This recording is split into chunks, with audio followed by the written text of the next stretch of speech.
Be one of us.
I need you so, 'cause right now you know there's nothing here with you, and I'm obsessed with you.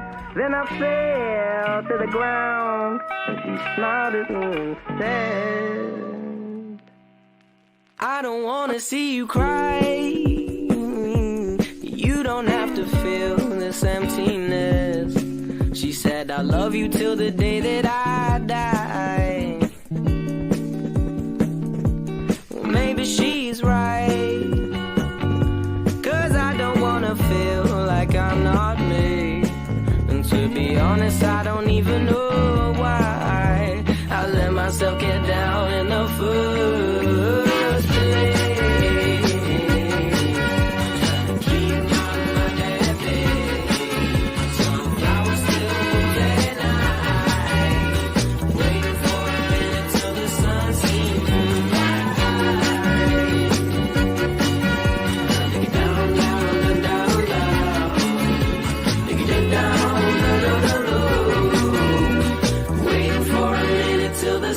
Seen through my eyes.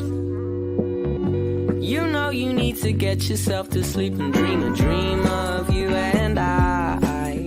There's no need to keep an open eye. I promise I'm the one for you. Just let me hold you in these arms tonight. I'm lucky to be me. You can see it in my face. Back when I fucked my shit up too many times, why would I let myself get down in the first place? Keep my dead days, sunflowers still moving high, waiting for a minute till the sun seems through my eyes. Take it down, down, down, down. Take it down, down, down, down. Waiting for a minute till the sun seems through my eyes.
It's clear to see that time hasn't changed a thing.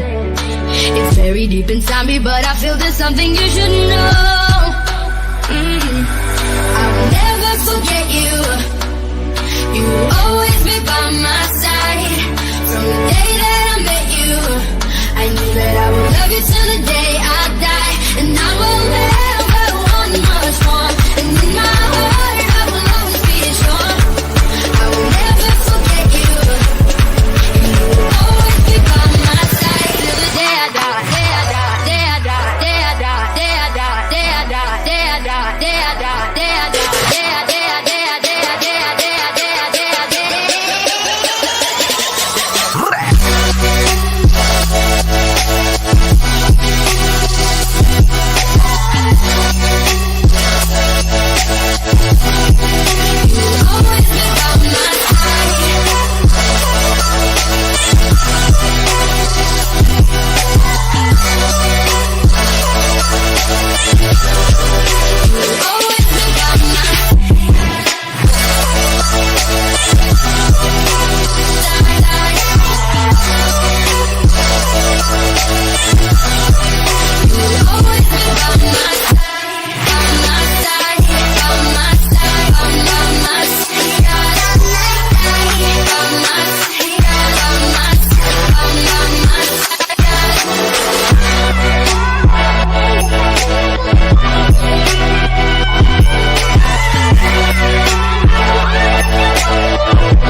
Kakaiba kasi kayo, kakaiba sa maraming aspeto.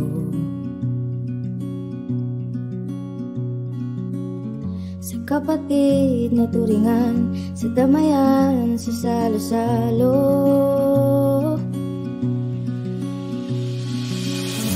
Video dito, video doon, edit dito, edit doon.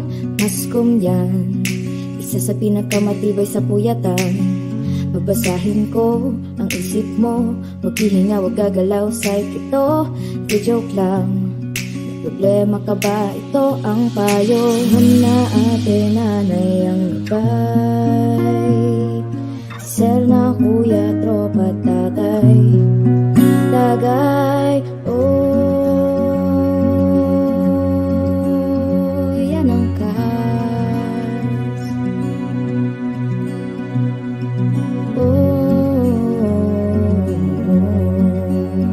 yan ang kas. Oh, yan ang kas. Oh, yan ang kas. Oh, yan ang kas. Oh, yan ang kas. Oh, yan ang kas. Kung oras na gusto mo na kami makapiling, kapatid tanggap ka naman namin.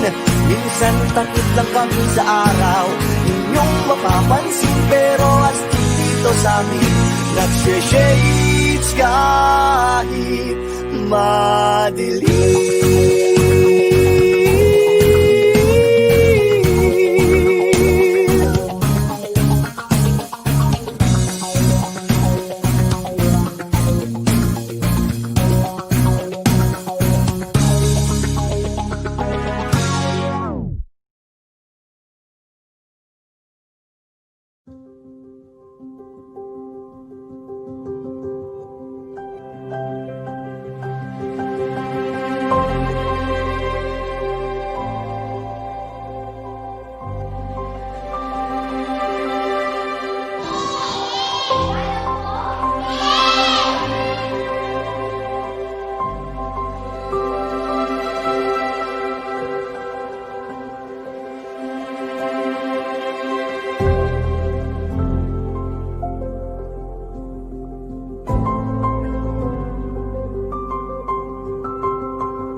The College of Maritime Education, as an integral part of Manuel Asenberga University Foundation, strives to produce men and women seafarers adequately prepared to commit themselves to the service of God, country, and fellow men.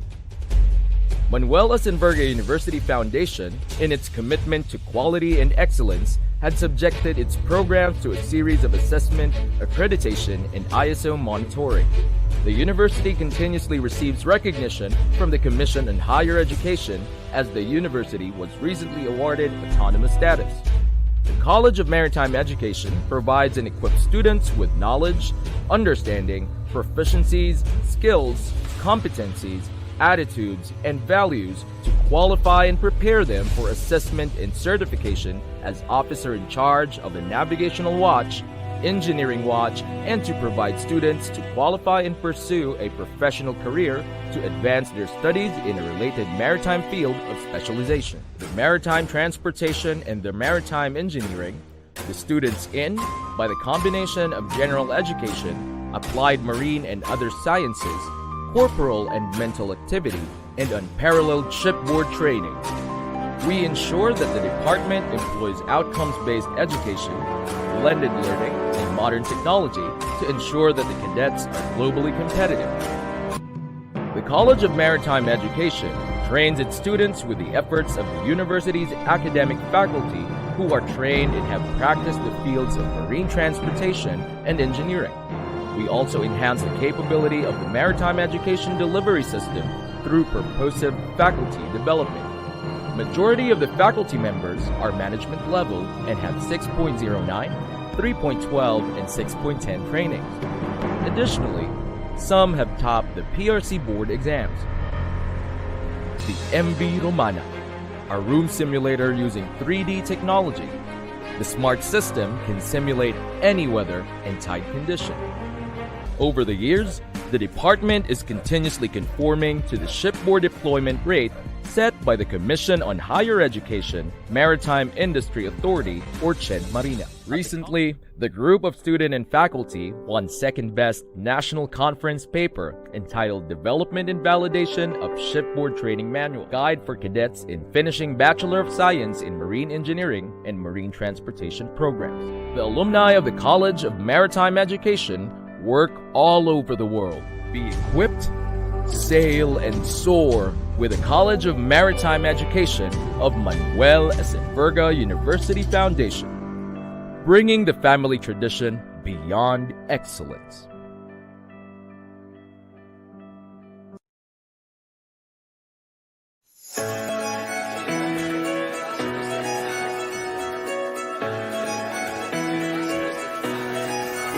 Give me that sunshine, sunshine. Give me them good times, good times. Nothing but good vibes, good vibes. Give me that sunshine, sunshine. Every day is a new beginning. Every day is a gift to hold up high. Everyone has a weight to carry. Everyone has a soul, so let it shine. Don't worry about the clouds, 'cause when the skies come out, give me that sunshine, sunshine. Give me them good times, good times. Nothing but good vibes, good vibes. Give me that sunshine, sunshine. Bring on the summertime. Bring on the summertime. I will scream from the highest mountain. I will love like there's nothing in my way. I believe in the heart inside me. I believe in the hope that conquers hate.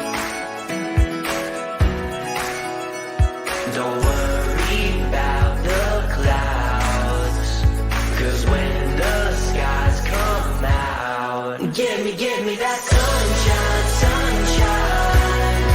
Give me them good times, good times. Nothing but good vibes, good vibes. Give me that sunshine, sunshine. Bring on the summertime. Bring on the summertime.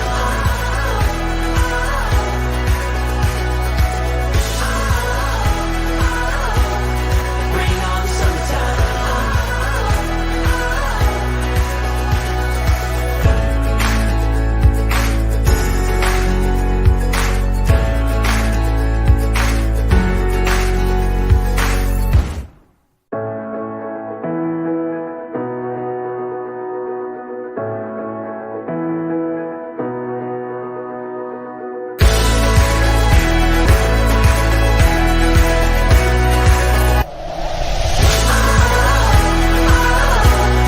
Bring on the summertime.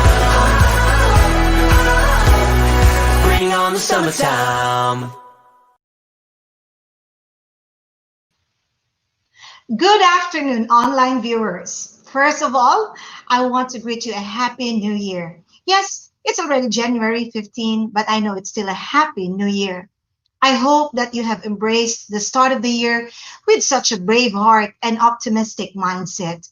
We are grateful for your online presence today in the last day of our online career education series. One of the best ways to embrace the new year is to make dramatic changes in our lives, and one of which is to raise the bar in our professional lives. That's why we welcome you all, professionals, employees, businessmen, in this event. Let us all commence this webinar with a doxology to be followed by the singing of the Philippine National Anthem and the University Hymn.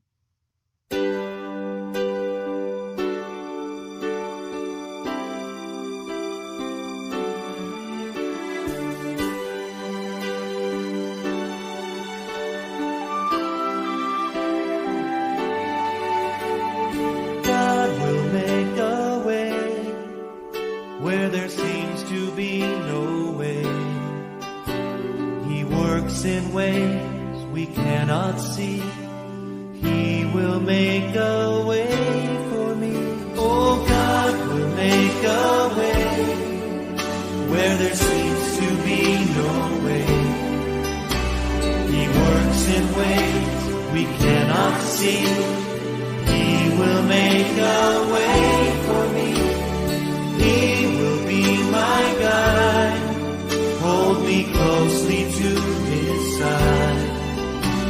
With love and strength for each new day, he will make a way. He will make a way. By a roadway in the wilderness, he'll lead me. Rivers in the desert will I see.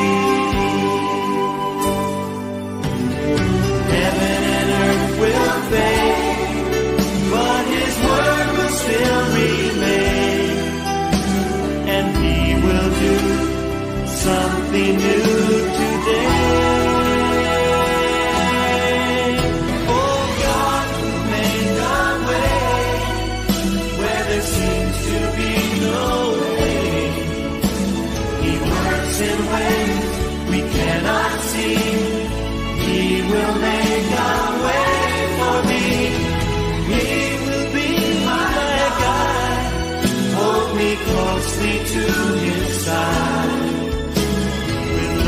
and strength for each new day. He will make a way. He will make a way. With love and strength for each new day, He will make a way. He will make a way.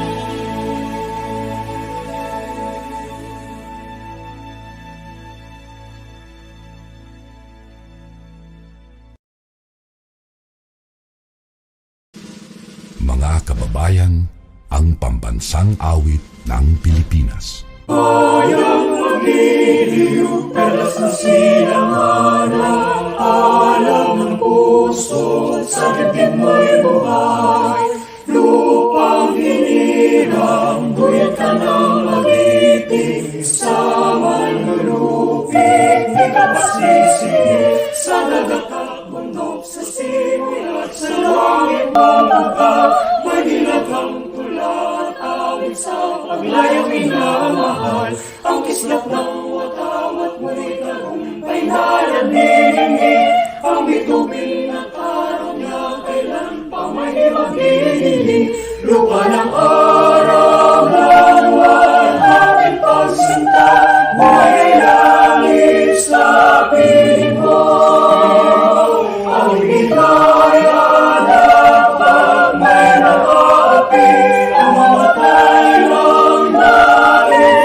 Welcome to MSEUF Online Career Education Series Day 6.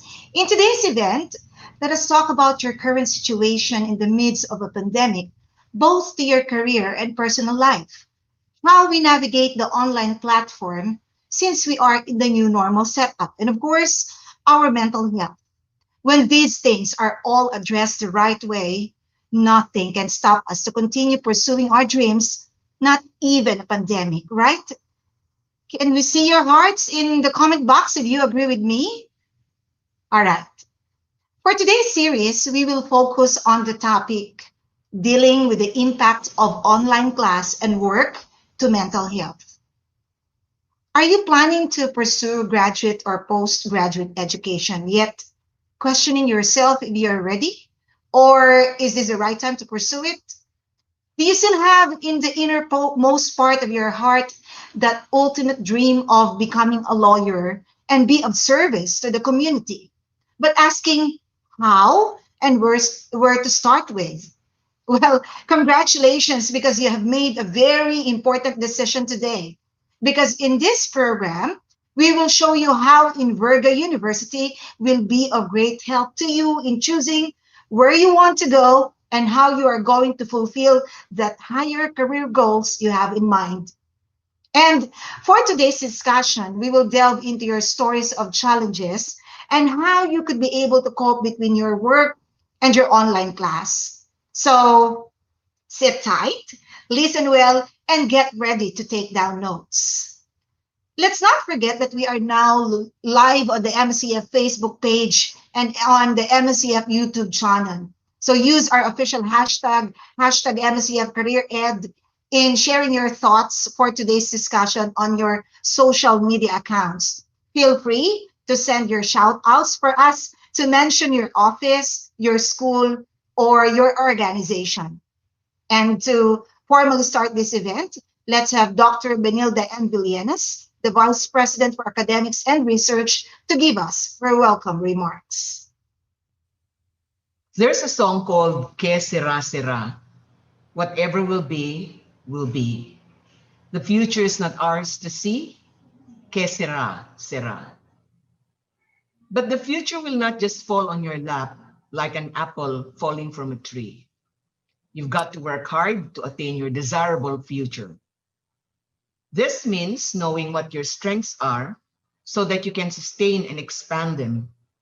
And at the same time, coming to terms with your weaknesses and overcoming them through education and training. This webinar hopes to assist you to carve a desirable future for yourselves. Listen well and listen attentively so that you can plan your career moves. This session will help you take stock of what you can be and what you can do to achieve it. Welcome and good day. Thank you so much, Dr. Benilde N. Villenas, the Vice President for Academics and Research. So let me introduce to you our speaker for today's talk. And having her as our admission officer, she will also be discussing the admission procedures, both for the Institute of Graduate Studies and Research and the Inverga Law School. So our guest speaker, or our speaker for our special topic. With her achievement, recognition, and honors received, let me give you a few of her speaking engagement that will prove that she is a favorite speaker in the local and regional and national level. So to name a few, she was a guest speaker on personality development and mental wellness for deaf and teachers here in Lucena City, a guest speaker on mental health awareness for BJMP Quezon Personnel at Quezon District Jail in Pagbilao, Quezon, a guest speaker on mental health awareness at Dalubasaan and Lucena in service training for faculty 2019, a resource speaker on ISO 9001-2015 quality management system here at Inverga University, a webinar resource speaker on role of parents in distance learning education through Google Meet, deaf parents and teachers, a webinar resource speaker on stress management for a successful online teaching learning experience through Zoom Meet for teachers and non-teaching staff of Bel Air Science School in San Pedro, Laguna. For her professional affiliations and positions held in associations, an ISO 2015 internal auditor, a PACOCOA accreditor assigned in SPS, SOCI, and psychology programs, a Psychological Association of the Philippines member, Philippine Association of Graduate Education, Philippine Guidance and Counseling Education member, a member of Integrated Professional Counselors of the Philippines, Professional Development Officer, IPCAP Region 4A, a member of the Honor Society of the Lambda Sigma and the Psychological Society. For her seminars, conferences, and trainings attended, to name a few, she is an active participant in the regional convention of the Philippine Association of Graduate Educators, underwent training on PACOCOA accreditors retraining to OBA. She also attended the legal issues and concerns in student affairs, attended the International Survey of Psychology, Education, and Training, attended the 51st PGCA National Convention, also the 6th COCOPEA National Congress, an active participant in the IPCAP or IPCAAP National Convention, attended the ISO 2015 Right Shop Seminar, the PGCA Annual Convention, the 2nd GAIN National Convention, the 4th Industrial Revolution, Preparing the Philippines for the Jobs of the Future, and the 56th Annual Convention, Psychological Association of the Philippines at SMX Davao. A Senior Lecturer 1 in the College of Arts and Sciences, teaching psychology, and the Institute of Graduate School and Research, teaching guidance and counseling at Inverga University.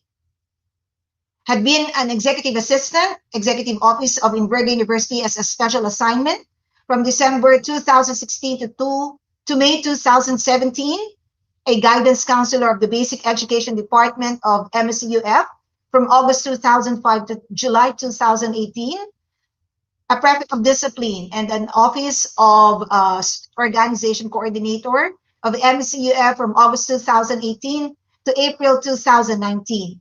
At present, she is our admission officer, a graduate of Bachelor of Science in Psychology and Master of Arts in Education, major in guidance and counseling at MCUF, earned units in Doctorate in Philosophy, major in Counseling Psychology at De La Salle University, Manila, and has her ongoing and completed academic requirements in Doctorate in Clinical Psychology at Far Eastern University, Manila, wherein she is a CHED K-12 SGS Local Grant Scholar.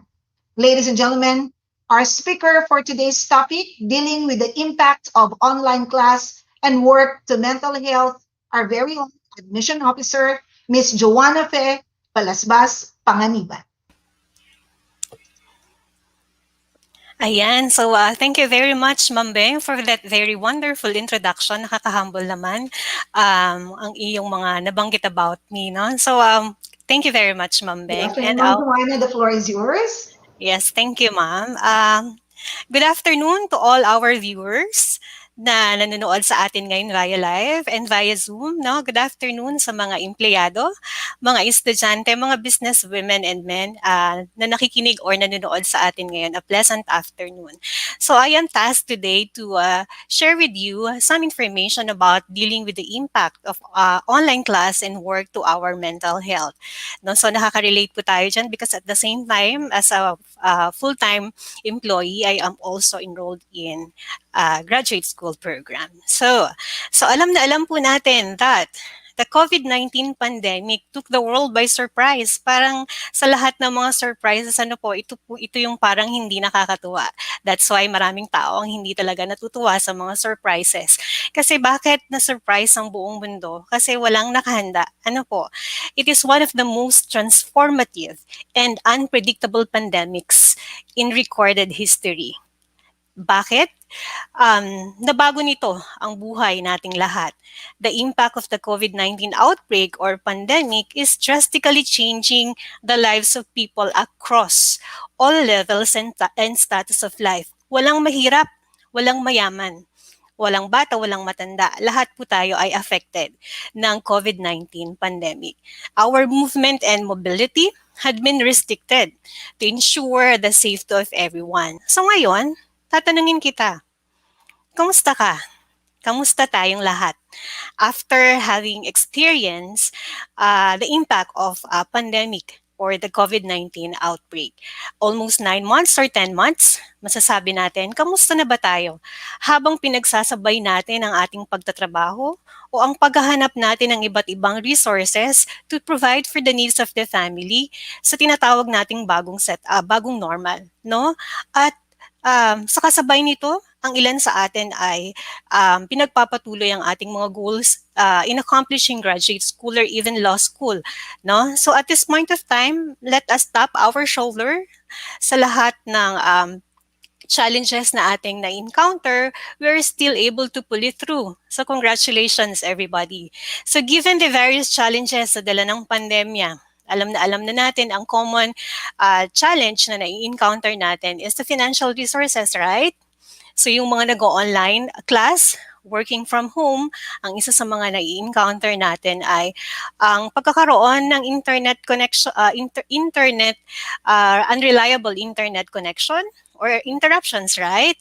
Distractions at home. If you're working at home, maraming mga distractions at home na minsan nakakasagabal sa ating goal or sa task natin for a particular day. Heavier workload, mas madami yung nagiging trabaho kasi yung ibang trabaho ay napabigay sa atin dahil ang ibang kumpanya ay nagkaroon ng freeze hiring o hindi nag-hire. Ano po? And then of course, longer working hours. Kasi minsan nasa comfort tayo ng bahay natin, hindi na natin naiisip kung ano yung boundaries hanggang kailan lang tayo kasi nasa bahay nga tayo, hindi tayo magkukumit umuwi, hindi tayo magdadrive pa uwi, wala tayong aalalahaning pag-uwi sa ating mga kanya-kanyang bahay. So, kamusta kayong lahat? Try to check yourself, no? Sana ang sagot ninyo ay okay at lumalaban. Para sa mga nagkakaroon ng mga challenges or yung mga struggles or obstacles, no? Makinig lang kayo, maaaring ang ating discussion for this afternoon ay makakatulong para sa inyo. Going through a lot of changes or going through a period of change is very challenging and emotionally draining, right? With the end outcome almost unexpected. So living in these circumstances can be tough for us, especially for our social, physical, and mental well-being.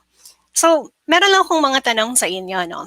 During the pandemic, since we are restricted na hindi pwedeng lumabas, bawal pumunta sa different appointment, kung may makakasagot sa inyo, itataas ang kamay or sasabihin sa chat box or sa comment section ng live, sino na sa inyo nakapunta sa inyong mga dentist para magpa-check up about the status of your dental condition? Sino na sa inyo ang pumunta sa doctor for appointment about a particular illness?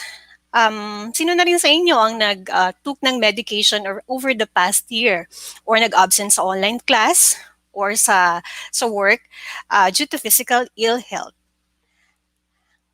Ang nakasagot, how did it feel to answer these questions in this group setting? Maraming nakakakita ng inyong sagot. How does it feel? Ano ang pakiramdam na nalalaman ng ibang tao na nagpunta kang dentist, nagpunta kang physician, etc.? Diba? Ngayon, ang kasunod na tanong, nung tinanong ba kita, ang bilis mong sumagot, yes, pumunta ako sa dentist, pumunta ako sa physician ko, or pumunta ako sa ophthalmologist ko. Ngayon, tatanungin kita, ang kasunod kong tanong, sino sa inyo ang nag-consult sa inyong counselor or sa isang mental health professional over the past year or during the course of pandemic or lockdown? Sino sa inyo ang nakipagkita na online or nagkaroon ng online appointment with your counselor, with your psychologist or psychiatrist, or sino na rin sa inyo ang nagkaroon ng psychiatric medication over the past year? May sumagot kaya sa live chat box or sa comment section? Mahirap bang sumagot kung ang tatanungin natin ay tungkol sa ating mental health issues or concerns? Maaaring oo. Dahil sa panahon ngayon, meron pa tayong stigma about mental health concerns or issue. Ano yung stigma na tinatawag? Ito yung when we see someone in a negative way because of mental illness. May discrimination. When someone treats you in a negative way because of your mental illness. So yun yung social stigma and discrimination that can make mental health problems worse and stop a person from getting help that they need. Di po ba? Kapag may mga ganitong discrimination na na-stop yung mga tao na dapat nag-a-ask ng help. Okay, moving on. Ano ba yung mental health?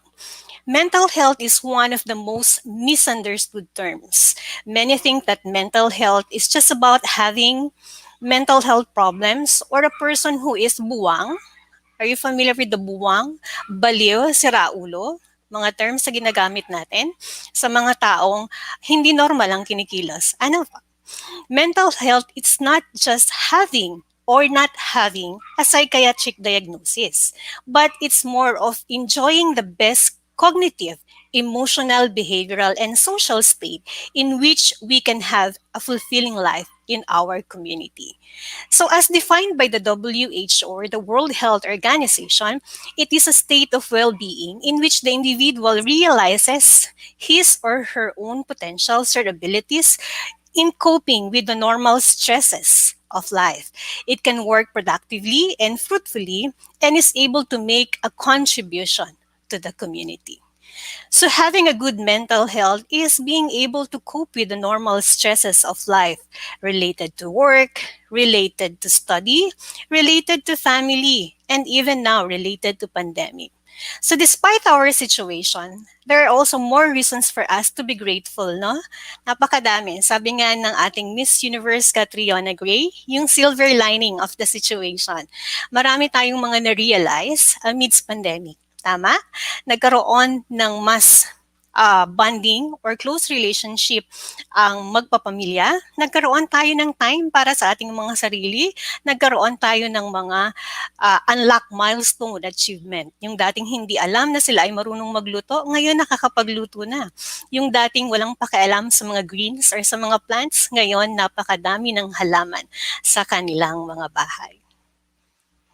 Okay, so moreover, when it comes to mental health, accordingly, it affects how we think, feel, and act.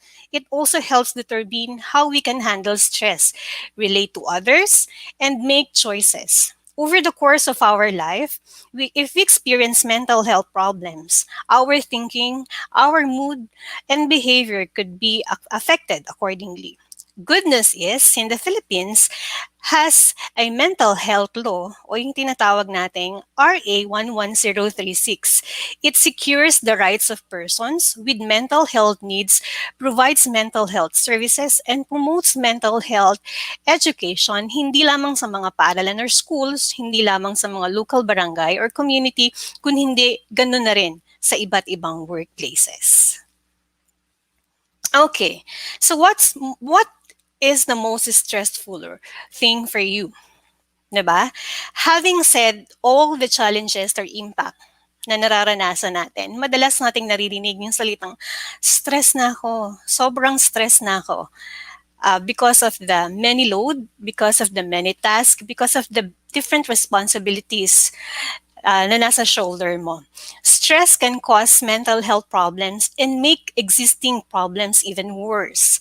As mentioned a while ago, having a good mental health is we are able to cope up with the normal life stresses, right? If you are not able to cope well with our stresses and stress becomes overwhelming and prolonged, the risk for mental health problems and medical problems increase. Long-term stress increases the risk of mental health problems. So maybe developing a clear understanding of how stress impacts your physical and mental health is important, especially the time of online class and work and during these challenging times. So ito na si stress. Ano po? Si stress ay bahagi na ng buhay natin. Hindi natin set aside. It is a normal part of life or a normal feeling. It is a feeling of emotional or physical tension. It may come from any event or thought that makes us feel frustrated, angry, or even nervous. So at this point of time, di ba, as I am talking to you right now, maybe I am experiencing a very stressful, or maybe yung mga stress hormones ko right now is firing, increasingly firing.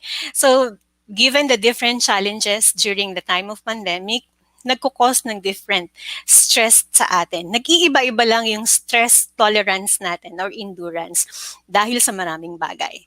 In short bursts, stress can be positive, such as when it is helping us to meet a deadline. Diba? Pag na-stress na tayo at ang dami nating deadline, wala tayong magawa kundi isa-isahin or tapusin yung mga nakaatang or mga nakaabang na task na kailangan nating gawin. But when the stress lasts for a longer time, it may harm your health. Now, let us look at the two main types of stress. Ano ba tong mga ito? Alin kaya dito ang usual na na-experience mo? Acute stress ba or chronic stress?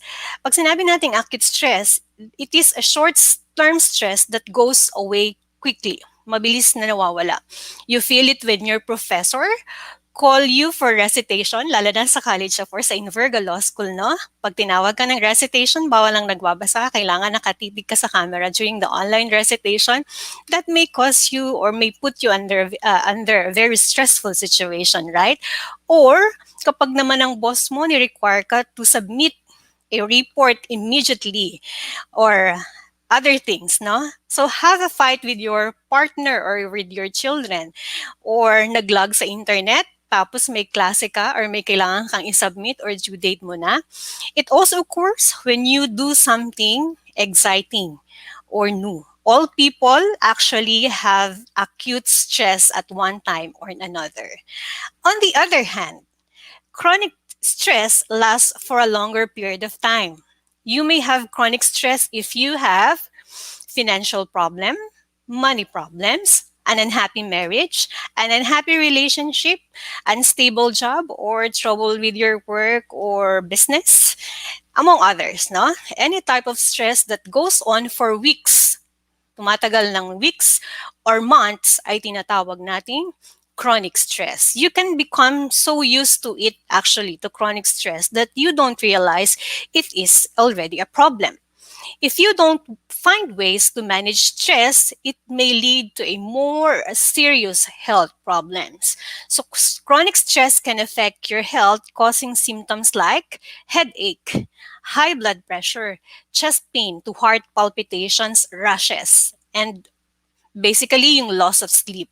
This type of stress is a common trigger for anxiety. And it's important to catch anxiety symptoms early to prevent development of an anxiety disorder or other related disorders. So ano ba ang nagiging effect ng stress sa ating katawan? Since stress is a natural physical and mental reaction to life experiences, lahat tayo nakaka-encounter niyan. Walang excuse. Ano po? Anything from everyday responsibilities, life like your work, your family, to serious life events like this pandemic or manifestations of COVID-19 symptoms and other health-related problems. Also, yung pagbabalance ng work and family and graduate school or law school, diba? Or the worst is the death of a loved one. Those are trigger of stress. For immediate short-term situations, stress can be beneficial to our health.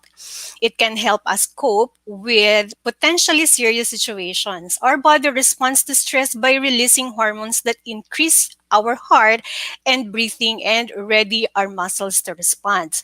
Yet, if your stress response doesn't stop firing, dire-diretso yung yung increasingly ang pagpuproduce ng stress hormones ng katawan mo, and nag-elevate na ito for longer period of time, it can take a toll on your health. Chronic stress can cause a variety of symptoms and may affect your overall well-being. If you get stressed out frequently, madalas kang na-stress like many of us in today's demanding world and challenging time, your body may exist a heightened state of stress most of the time, and that can lead to serious health problems. Chronic stress disrupts nearly every system in our body. It can actually suppress our immune system, upset our digestive system, reproductive system, increase the risk of heart attack and stroke, and speed up the aging process. Mabilis daw pong nakakatanda ang palagiang pagkakaroon ng chronic stress. It can rewire the brain, leaving you more vulnerable to anxiety, depression, and other mental health problems. So now, it is normal to feel anxious and stressed during the COVID-19 outbreak. It is very important for us to know that these feelings are common and getting help is crucial. So we all have a role to play in protecting the physical and mental health of ourselves and others. Pwede nating pwede tayong mag-respond to a friend or kahit na sino na lumalapit sa atin, to ask for help or to ask for assistance. So what if my friend na lumapit sa iyo umiiyak or kung sino man umiiyak? Ano ba yung dapat nating approach sa kanya? Sasabihin ba natin sa kanya yung commonly nating naririnig to many people na huwag kang umiyak, stop crying, it won't help you, o tumigil ka na sa pag-iyak? O ano ang mas magandang sabihin sa kanya is, I'm here for you, or I will always be here for you. Kasi yung salitang don't cry, ito yung phrase na commonly hindi helpful to a situation. It can make someone feel invalidated and minimize the way they are feeling. So next time that someone will approach us, umiiyak or in distress, wag nating sabihin na wag kang umiyak. Okay lang na sabihin natin, sige, umiyak ka lang. Hanggang sa mailabas mo na lahat at mai-express mo na lahat kung ano yung na-experience mo for that situation. Okay, your way to well-being. All these changes and disruptions of our normal life can be causing feelings of fear, anxiety, disappointment, among other feelings. No, here are some ways to practice daily to help you manage your health, your mental health during this challenging time. So I have prepared. I have researched 6 strategies or ways that can help you or us boost our mental health. So let's start with number 1, social connection. Okay, let us connect to others, especially during this pandemic. Our social brains have or crave companionship. Before the pandemic, the simple act of talking face to face with another human can trigger hormones that relieve stress when you're feeling agitated or insecure. Even just a brief exchange of kind words or a friendly look from another human being can help you calm down or soothe your nervous system. During this pandemic, where interaction is limited, we can use technology to stay in touch with other people. Do not forget that the situation is calling for social distancing, not emotional distancing. So let us use technology to stay in touch with people in order to ward off feelings or restlessness, anger, stress, and anxiety that we may experience while we are self isolating. Video calls, phone calls, or connecting with people on the social media can help you fulfill the human need for social contact that lifts your spirits. You can organize also a group video call with your family and friends from time to time. Spend time with people to improve your mood and don't let your responsibilities, lagi mong sasabihin, ang dami kong ginagawa, I don't have time for that. To keep us from having a social life. If you don't have any close relationships or your relationships are the source of your distress or stress, make it a priority to build a stronger and more satisfying connections. Moving on to the next way or strategy is by staying active. Yan. Upping your activity level is one tactic we can employ right now to help relieve stress and start to feel better.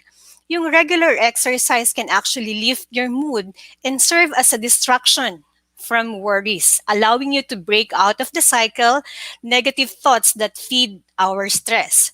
Yung mga rhythmic exercises natin, such as walking, running, swimming, and dancing are particularly effective, especially if you exercise mindfully, focusing on your attention and the physical sensations that you experience as you move or as you um, exercise. Regular exercise can positively impact serotonin levels. Yung serotonin levels natin ay responsible na magkaroon tayo ng positive mood for overall sense of well-being. It can also improve our appetite, our sleep cycles, which are oftenly affected by depression. So yung pag-exercise, paggalaw, ay a source din ng natural painkillers or yung tinatawag nating analgesics. So as our body releases stress-relieving and mood-boosting endorphins before and after you work out,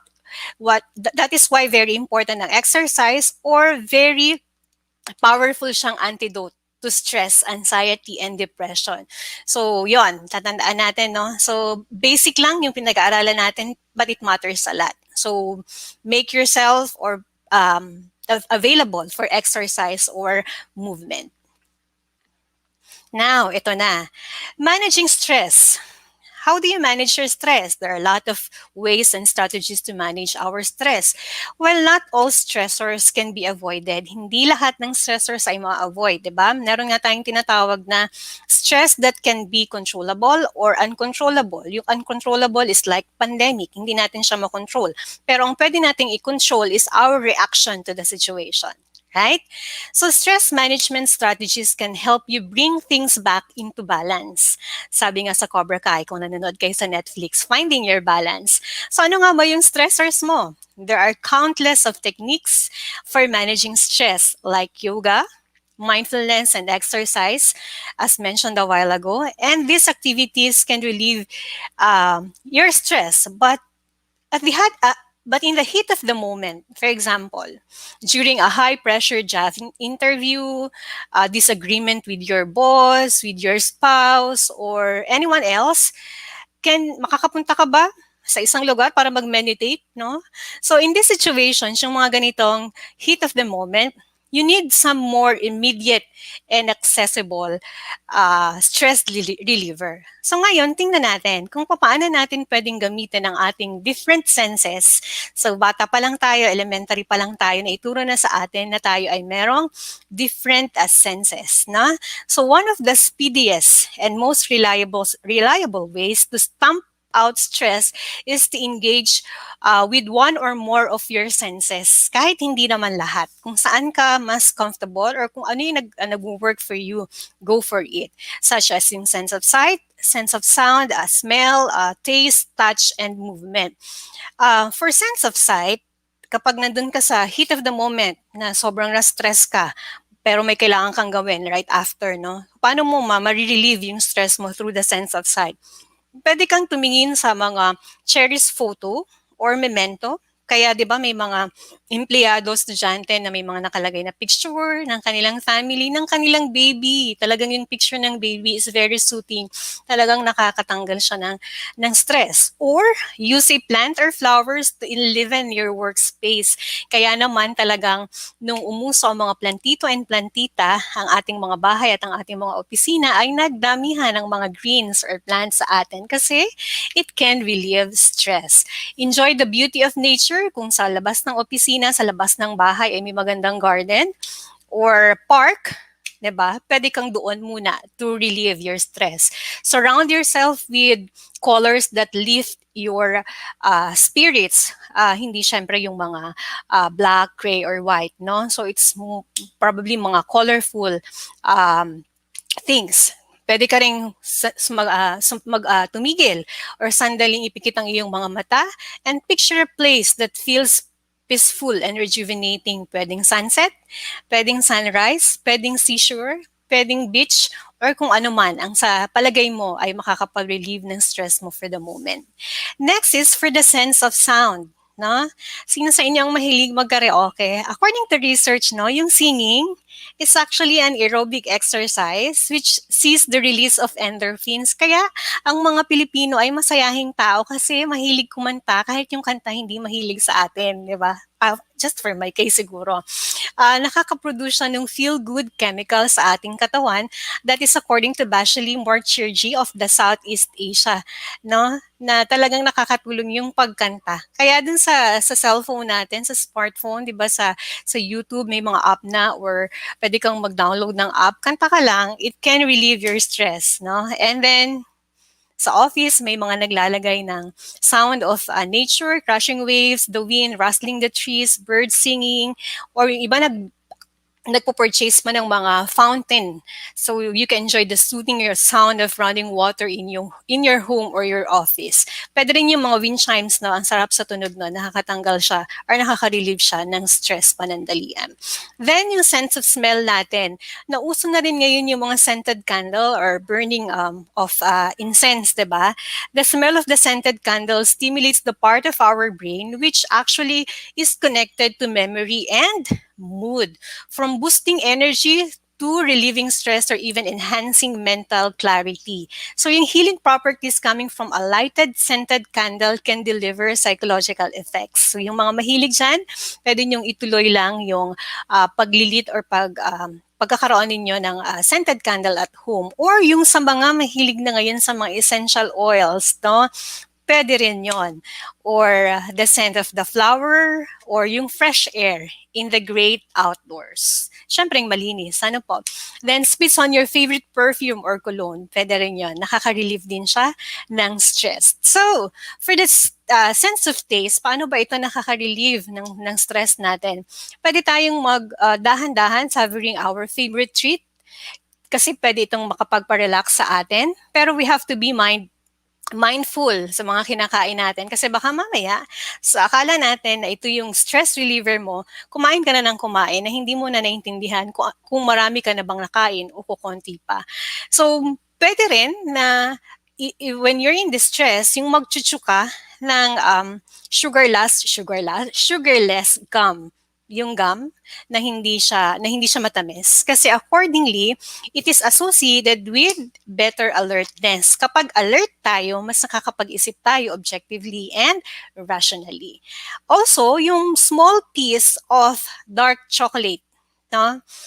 Yung dark chocolate ay merong content ng flavonols na ito ay antioxidant na nakaka-benefit sa brain function natin. Pero wag naman madami, no? Baka mami naglagay ka sa office mo ng isang jar, tapos nung na-stress ka, kinain mo na lahat. No? So, konti-konti lang. Then, coffee.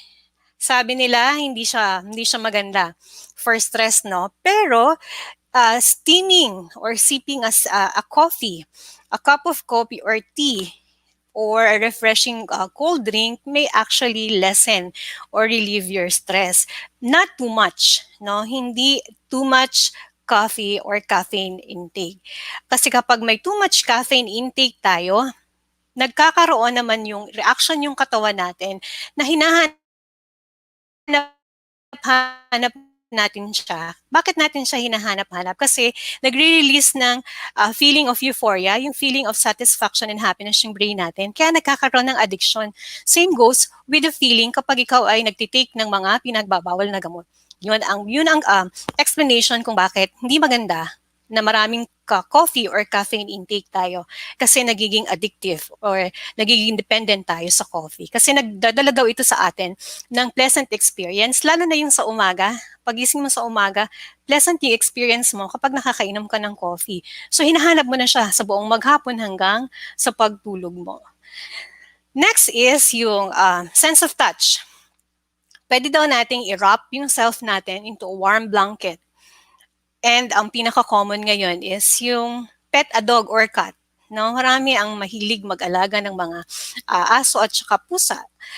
Kasi it can reduce stress, anxiety, and depression. It can also ease loneliness and encourage exercise and playfulness. And of course, yung sense of or yung value ng companionship, lalo na for older adults. Okay, then banggit natin kanina yung movement, no, which is very important in relieving your stress. Okay, so meditation is one of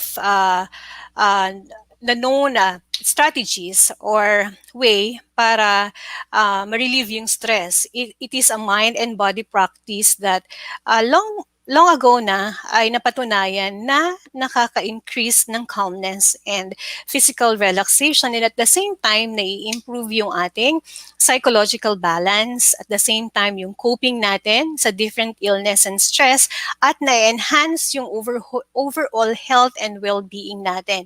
So yung mind and body practices, kung sino man sa inyo ang currently doing meditation, nagfo-focus siya on the interactions of our brain, mind, body, and our behavior. It can control pain, may lower chances of memory loss, it may increase attention span, and improve sleep.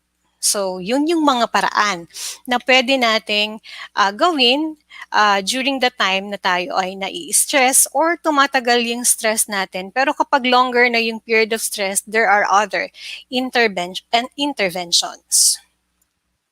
Now, going on to strategy in boosting our mental health, another way aside from social connection, exercise, managing our stress is our brain healthy diet. So, we have to eat a healthy diet. Ano po? Common yan, napaka-common yan.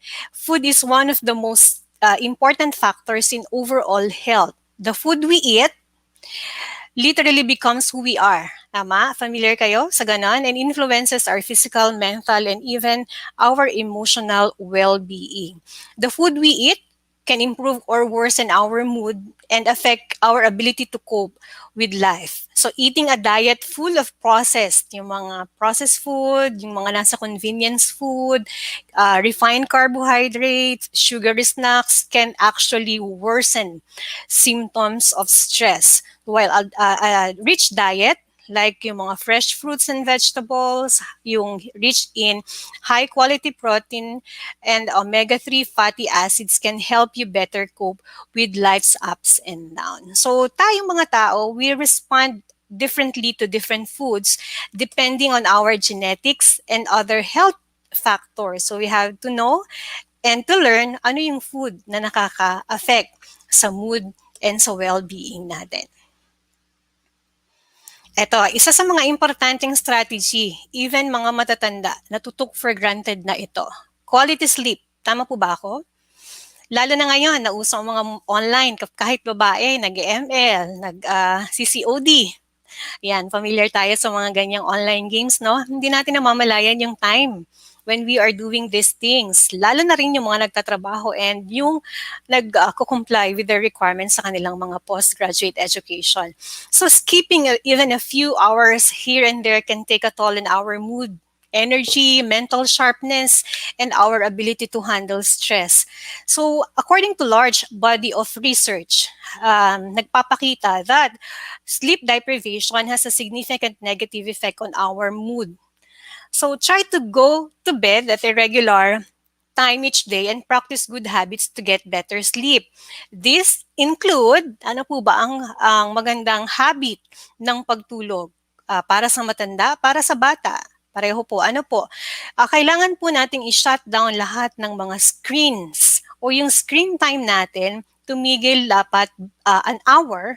Kung hindi talaga mapigilan, 30 minutes before bedtime. Dapat kapag nasa bed ka na, wala nang screen, wala nang TV, wala ka na ring hawak na phone or gadget. So free from this gadget or free from the Blu-ray. Kapag kumukuha ka ng maayos na tulog, you have to hear or you have to listen your body. Feeling tired can increase stress by causing you to think irrationally. At the same time, if you are having chronic stress, as mentioned kanina, it can disrupt your sleep. Hindi ka makakatulog ng maayos. So your brain needs to unwind. Hindi yung kapag kaya mo pa, mulat pa yung mata mo, go lang, sige lang ng sige, hindi mo pinapakinggan na napapagod din yung katawan mo. So that means taking a break from the stimulation of all the activities, screens, outputs, tasks that you need to do before bedtime is very, very important. And of course, yung pakikipagtalo bago matulog is also not encouraged, no? Dapat pag matutulog tayo, we have to free our mind. Madaling sabihin, ano po, lalo na dun sa mga adult na katulad natin, na marami nang isipin sa buhay. But actually, it is a challenge for you to really have a good sleeping habit. Kasi stress and sleep greatly impact your body's response system. So kapag maayos yung tulog mo, mas nagiging maayos din ang pag-respond mo sa different challenges. Ano po? So let us try to listen to our body, kung anong sinasabi nito. And of course, let us have or provide the right or enough sleep for all of us. Sa mga bata, 8 to 10 hours. Sa ating mga matatanda, sige, 7 to 8 hours na. Kaya minsan, akala natin natulog tayo, tumatakbo pa rin yung utak natin, pagising natin parang pagod tayo, hindi natin na-reach yung pinakamalalim na level ng tulog. According to research, sa pinakamalalim na tulog, natin nakukuha ang total rest. Ano po? Yung mga gustong magpapayat, na I read that from an article, dapat nare-reach natin yung pinaka deep level of sleep kasi doon daw yung complete rejuvenation and repair ng mga cells natin. Okay, so moving on, having said the 4 strategies and ways to boost our mental health, this one, finding meaning and purpose of our life can also strengthen our immune system, alleviate pain, lalo na mga sa age natin, no? Release stress, and keep us motivated to pursue the other steps to better mental health and emotional health. So finding our purpose is the same thing as finding that job that makes us happy. Purpose is less about what you want, but what you can give, actually. So the key purpose is using our strength to serve others. So during the time of pandemic, tapos nagkaroon pa ng maraming sunod-sunod na mga sakuna, typhoons, no, mas naging mataas yung level natin ng pagtulong sa ating kapwa. So when faced with a difficult situation, let us focus on what we can change, accept matters that are beyond our control, and always strive to live by our values. So those are the strategies or ways that can make or that can boost our mental health. Now, moving on, since tayo ay mga estudyante and at the same time employee or worker din, paano ba tayo maghahanap ng motivation during this pandemic? Dun sa mga nagpaplanong mag-enroll pa, sa mga graduate ng college, nakaka nakaka-hire lang sa mga trabaho, sabi, ay, ako munang mag-aral. Pero malay mo, this is your moment or makita mo yung motivation mo to enroll for your to achieve your goal, like enrolling for your postgraduate education. So finding motivation during pandemic. So alam naman nating lahat that it is very important for us to have a home study environment sa bahay natin. It is not necessarily na mag-hire ka ng internal designer para pagandahin, no? So as long as meron kang personal space na tinatawag sa bahay mo, kung saan nandun lahat nakalagak ang iyong mga work-related things, school-related things, it's okay na. Getting organized is very important during this time. Then prioritize your workload. Alin ba yung mga madali mong gawin? No? So prioritize, yung mga madadali mong gawin, yung muna ang gawin mo. But for some, ang ginagawa nila, yung mahihirap muna. No? Pero dun sa mga walang motivation, nagkukulang sa motivation, simulan natin dun sa mga madadali muna. Makikita mo meron kang mga list of accomplished things, nakaka-boost siya ng motivation to do the harder or yung difficult output. Okay, or workload. Then acknowledge your small victories as they will lead you to something great in the end. For example, find a Netflix show. Alam nating lahat yan, yung binge watching tayo, hindi na binge eating, no? Binge watching tayo ng mga favorite nating series sa Netflix at talaga namang alam na alam ko na nakaka-relieve siya ng stress or somehow find or increase ng motivation, lalo na kung may natapos ka. Huwag mo na lang susunod-sunurin kasi baka mamaya wala kang magawa dun sa mga task related to office or to work or to school, right? Then focus. You try to focus on sa mga gagawin mo and always try to allot time na mag-rest, no? Palagi nating i-allot ang ilang oras para sa ating self-care o yung pagpapahinga. Then, reward yourself. Kanina nabanggit ko, i-reward mo siya sa pamamagitan ng pag-binge watching ng mga Netflix series mo or kung ano man ang gusto mong gawin pagkatapos mong makagawa or successfully masubmit or makomply mo ang iba't ibang responsibilities or requirements mo. So these are the tips, no? And get a routine. Very important po yung getting a routine.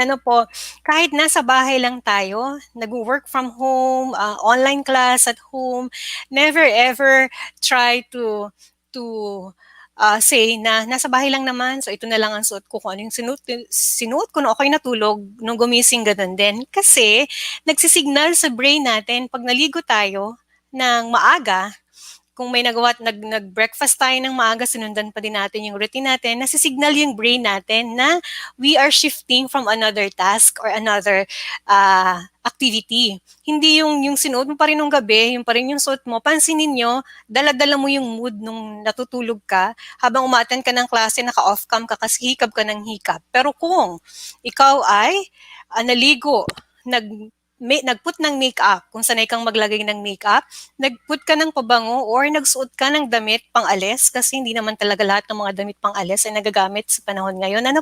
So, mas okay na mag-prepare ka or make yourself presentable. Para just in case tawagin ka ni ma'am, ni sir, or ni boss na bigla ang meeting, mai-present mo ng maayos yung sarili mo nang hindi ka nadyajahe or nahihiya about your self-representation. So very important po yung routine pagligo ng tama sa oras, pagkain ng tama sa oras, at pagtulog ng tama sa oras. Okay. So, if you feel that negative thoughts are taking over your mind, Palagay mo, marami na, sobrang clouded na yung utak mo, yung isip mo, or you begin to experience fear, stress, anxiety, or depression, please seek help. Don't stifle your thoughts or worries inside you. Huwag mong hayaang nasa iyo lang. You can talk to a friend or a mental health professional. Talking about your fears and feelings can help alleviate your stress or these thoughts, no, and lift your spirits. At the end of the day, you're not alone in the journey. Yan. So, some days are good and some days are not. Sometimes you do not know the answer. Just please don't quit and ask for help. You are worthy even when you don't feel like it. Just let yourself rest. But don't limit yourself. Many people limit themselves to what they think they can do. You can go as far as your mind lets you. What you believe, remember, you can achieve. I know you're tired. I know you're physically and emotionally drained, but you have to keep going. It is up to you today to start making healthy choices. Not choices that are just healthy for your body, but of course, healthy for our mind. Keep healthy. A healthy body, spirit, and mind is key to a good mental health condition. Right now, your greatest responsibility is to love yourself and to know how you are enough. No one is perfect because you are one of a kind. We're in this together. I think that wraps up my presentation and discussion for this afternoon. Thank you for listening. So these are my references used in my presentation. And to proceed to the admission application for graduate school and in Virga Law School, which will start on January 25, 2021. Ang kailangan lang pong gawin ng mga interested applicants ay pumunta sa portal.mseuf.edu.ph/admission at sundan po natin ang mga information na kailangan nating fill upan. Kailangan po nating i-upload yung mga requirements as reflected on your screen like your PSA birth certificate, your TOR, honorable dismissal, transcript or transcript credential for non-MSEUF graduate, good moral certificate, marriage certificate for married women. For Inverga Law School applicants, ang isa lang po nating requirement during the time of pandemic is the interview with the dean or kay Attorney Alejandrino. After the admission officer has verified the uploaded admission requirements, you will be given a go signal to contact the Secretary of the Inverga Law School, si Ma'am Nika, para magkaroon kayo ng schedule or appointment kay Attorney Alejandrino. Yan po yung signal after po ng interview with the dean, na-assess po kayo ni Ms. Nika at ni Attorney, of course, yan lang po ang go signal na pwede na kayong mag-enroll or mag-register. So yun lang po ang step or yung procedure natin during the time of pandemic. Yung assessment po natin will be given once the situation becomes stable. For graduate school applicants naman po, just upload everything in the portal. Then afterwards, you will be receiving the approval of your admission through SMS or by logging to your admission account. And makikita nyo din doon kung ano yung mga registration details and enrollment procedures. But of course, pwede kayong i-assist ng ating secretary ng graduate school na si Miss Princess. I think that will be all. For contact details of admission office, kapag po may mga gusto kayong itanong, i-clarify about the admission procedure and requirements, you may contact me at admissions@mseuf.edu.ph or sa FB page. Mas okay po doon kasi talagang nakatutok po tayo sa lahat ng mga inquiries through FB. And then yung mobile number ng office, 0931-0969588 and 0427855370. Thank you very much and have a good day. Thank you so much for that very enlightening talk for us, Ma'am Joanna. It was really a great substance to us, especially to our audience right now. I must say, alam niyo yun, while listening to Ma'am Joanna, it's like you're listening to a BFF, di ba? Sabi nga niya, one of the best ways to do when you are challenge with your mental health issue is to talk with a friend. And there you have a friend with Mom Joanna. So, before we present the certificate of appreciation, just like to request Mom Joanna to please stay because you are requested to be one of the representatives for the IGSR during the Q&A part.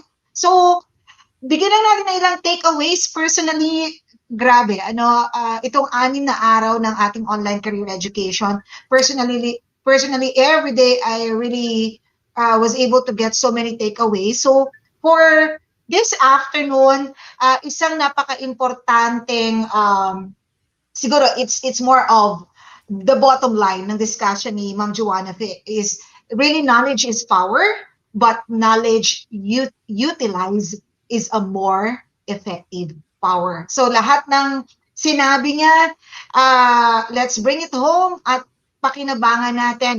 So she mentioned about how important it is for us to be able to know the definition of mental health, okay? Para magkaroon tayo ng mas tamang limit ng definition. And then, yun, yung ilang mga, yung mga sinabi niya, use your senses. Okay?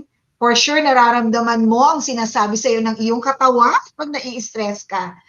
Pinaka gusto ko doon yung sing your heart out kahit hindi na totoo na yung stress ang paligid mo sa boses mo, kumanta ka. Gusto ko yung part na yun. And of course, the meditation, yes, the healthy diet, the quality sleep, this has been sustained with what was mentioned yesterday by Sir Paul Simon.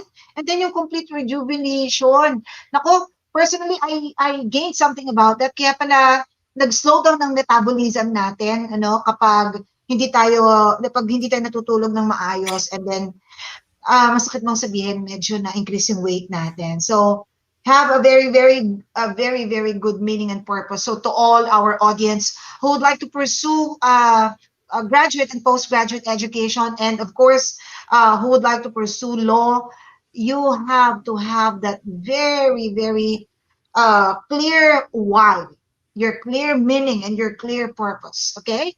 Because I believe when you were able to answer your why, that is also where your motivation starts, Okay, thank you to a friend, thank you to Ma'am Joanna. So, at this juncture, I would like to present the certificate of appreciation to our speaker.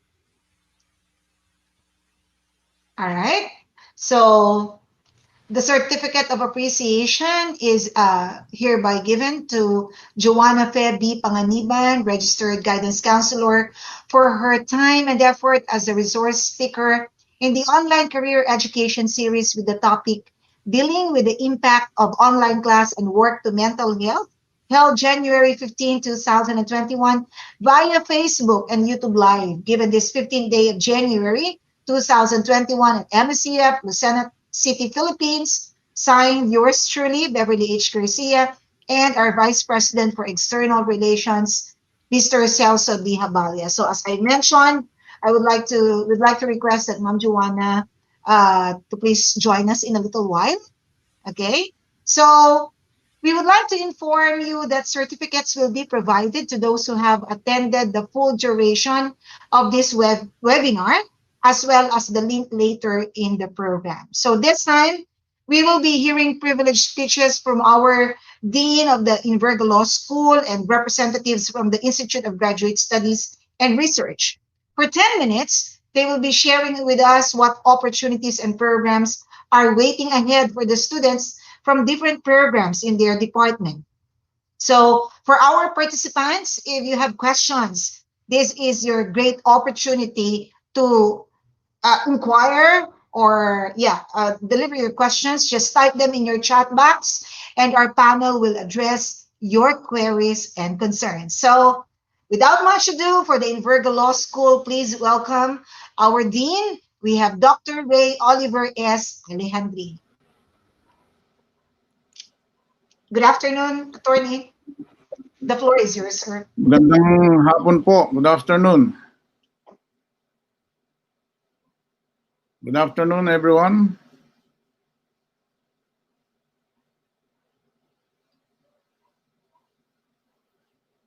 The Invergro Law School, our Invergro Law School, is committed to provide legal education to young men and women to prepare them for the ethical practice of law, democratic leadership, and promotion of justice.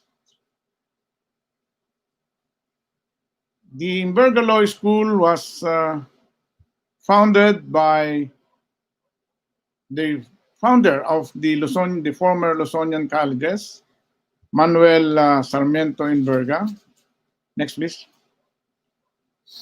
And to give the needy students access to legal education in our province and in our region, our law school started with 6 law students, 5 of whom became lawyers in 1954, led by our former governor, Anacleto C. Alcala. Next, please. Next. After 72 years since its founding in 1949, our law school had produced 122 lawyers. 23 of them belong to classes of 2015 to 2019 under the present dean. Many of them became judges, prosecutors, public attorneys, clerks of courts, public officials, and private practitioners. Next, please.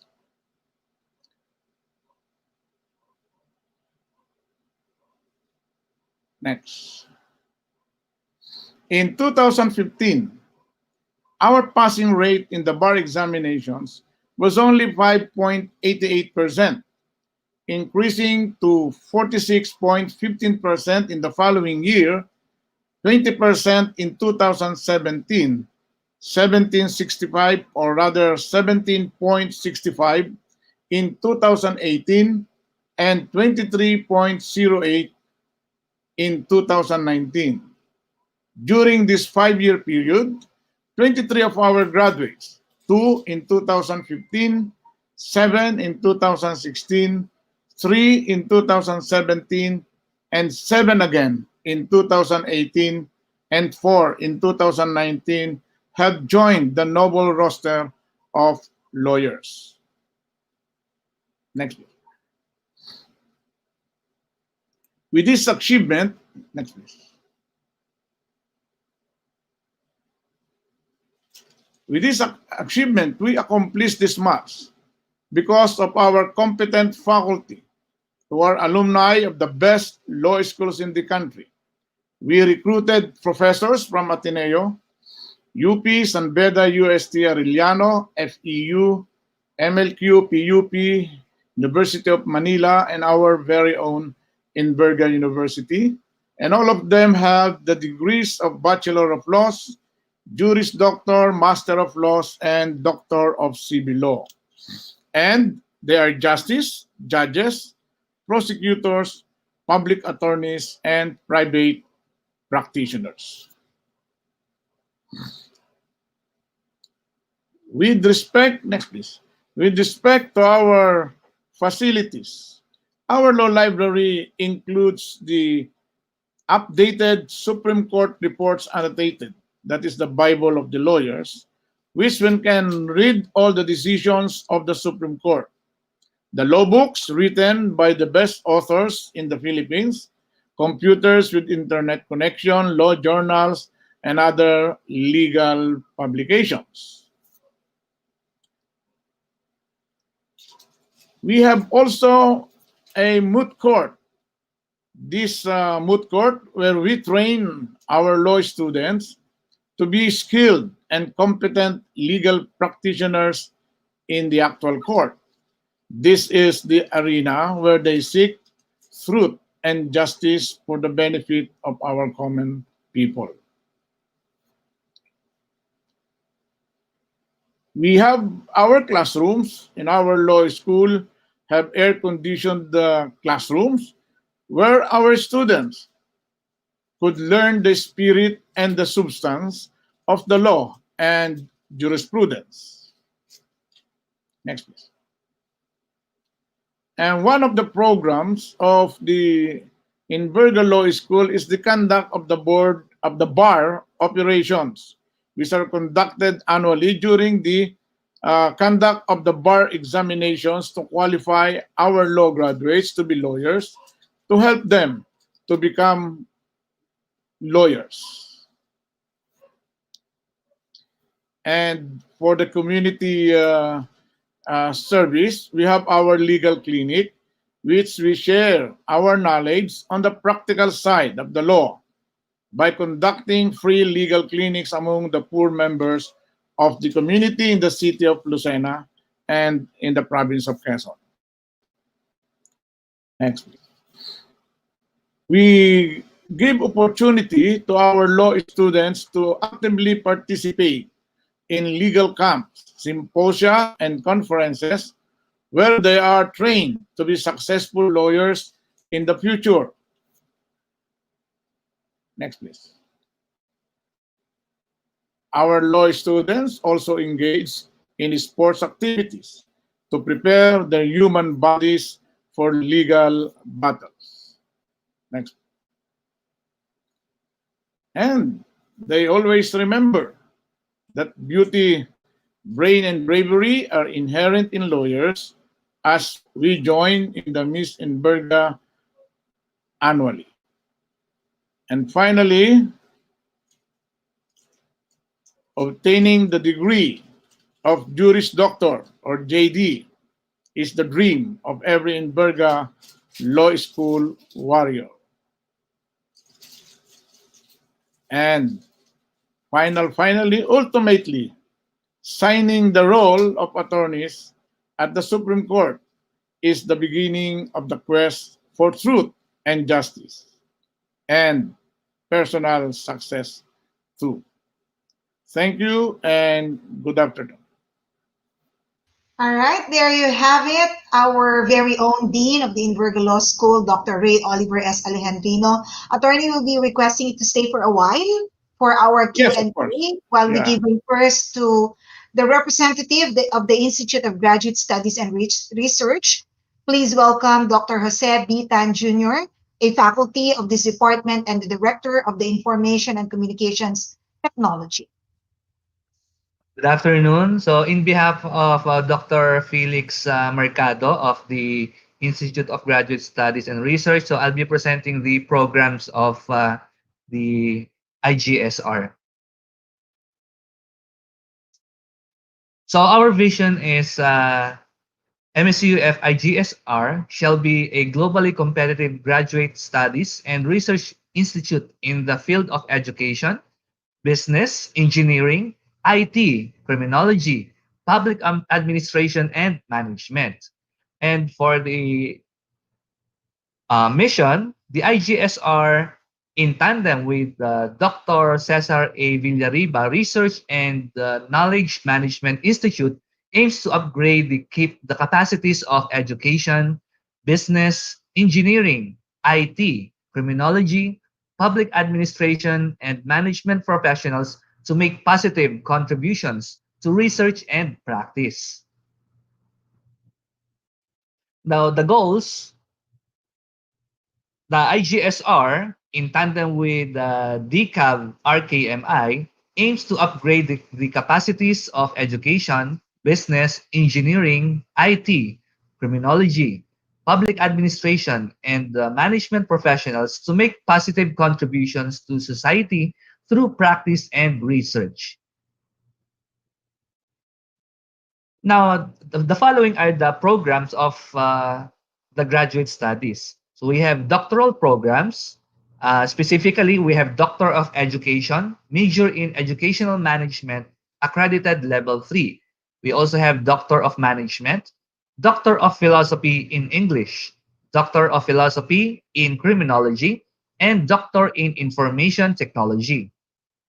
Next, we have masteral programs. So we have thesis and non-thesis programs. So first, the thesis programs are the Master in Business Administration, which is re-accredited level 3, Master in Public Administration, accredited level 2, Master in Library and Information Science, Master in Management, with majors in Engineering Management, Human Resource Management, Applied Marketing, Hospitality Management.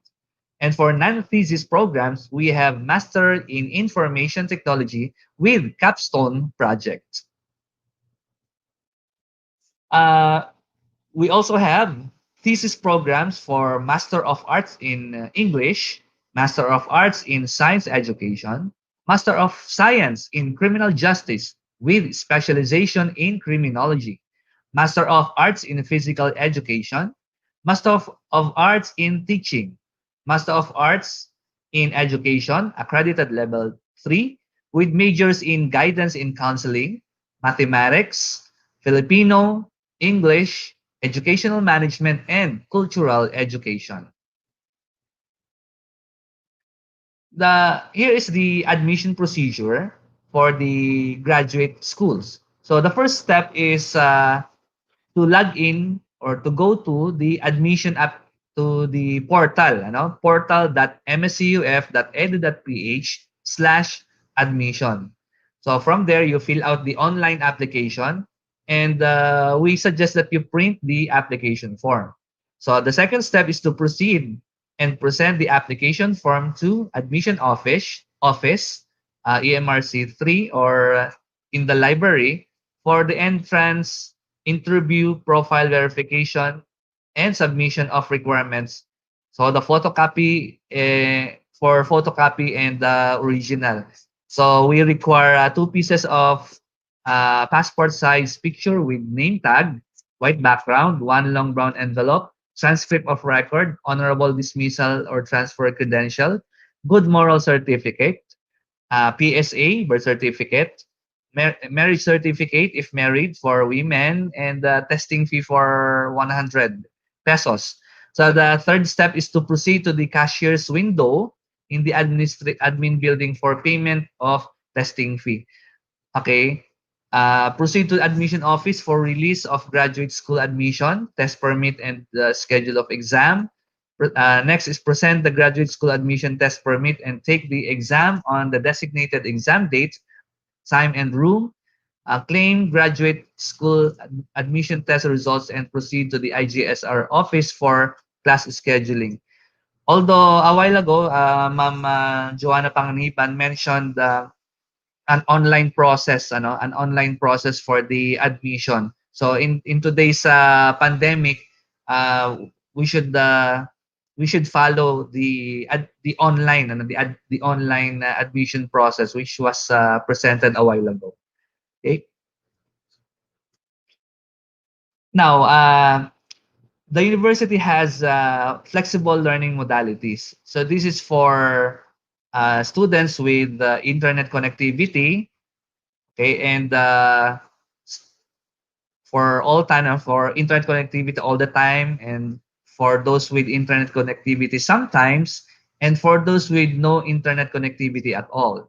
For those with internet connectivity all the time, we with connectivity such as home broadband, DSL, cable, okay, or mobile data package, we offer synchronous learning sessions and also asynchronous modules.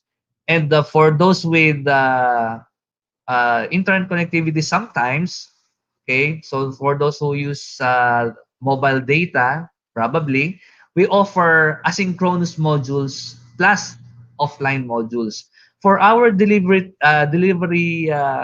platform, we use learning management system. So officially, we use Neo LMS, but we also use Google Classroom, Moodle, and we also use Zoom, Google Meet, and we may also send the requirements through email, FB Messenger, and Microsoft Teams. For those with no internet connectivity, we give print modules, and if the government would allow it, we could also have a face-to-face learning sessions with reduced class size, reduced class days, physical distancing, health and safety measures in place. Well, that depends if it will be allowed by the LGU. Okay. Next is the flexible learning program. So we are offering these programs for Doctor of Education, major in Educational Management. We also have Doctor of Philosophy in English, Master of Arts in Education with majors in Guidance and Counseling, Mathematics, Filipino, English, Educational Management, and Cultural Education. We also have Master of Science in Criminal Justice with specialization in Criminology, Master of Arts in Science Education, and Master in Public Administration. So the features of flexible programs are it has maximum units of 18 units per semester.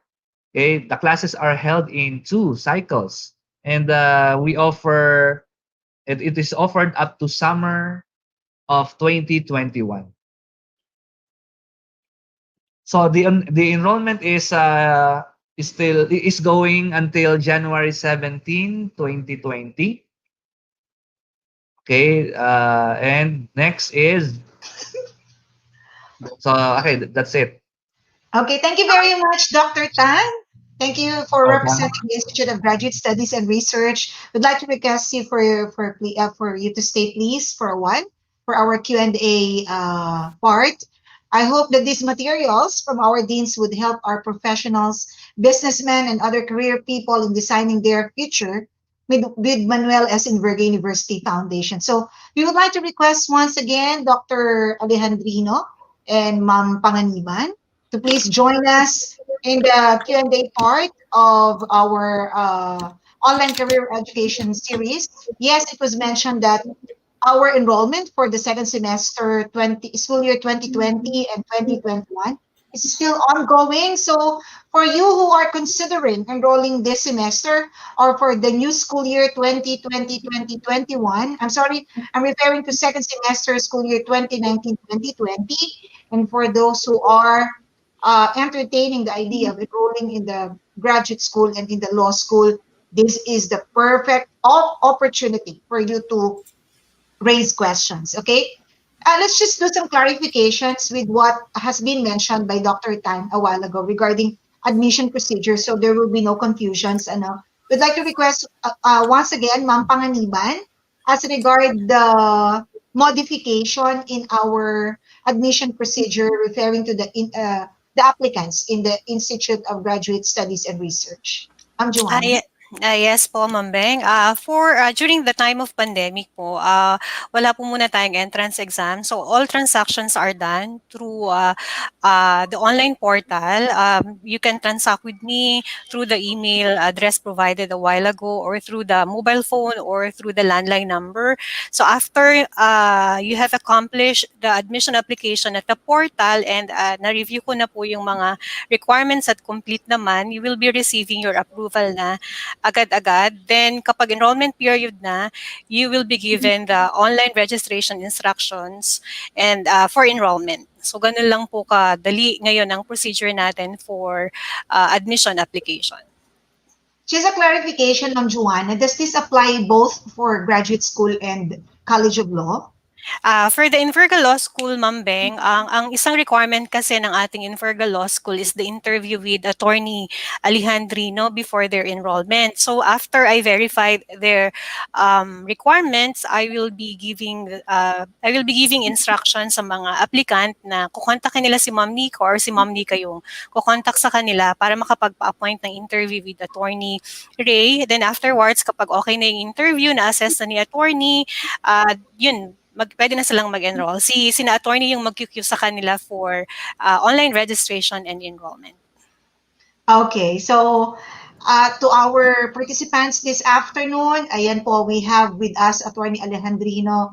Somehow you know who will be the right person that will be interviewing you for you to take the first step. So we have here questions from our audience. Our first question is from Michael Lawas. This is a question addressed to both department. May grades po ba na nire-require kapag magte-take ng law or ng MA course? So can we have first probably Dr. Alejandrino? May grades daw po ba para makatake ng law? Yes, of course, may grades. Pero wala na tayong requirement ngayon for a higher or a lower grade. Secondly, wala din tayong requirement for a PhilSat. Babanggitin ko na Okay. because the Supreme Court has declared PhilSat as no more included in the requirements.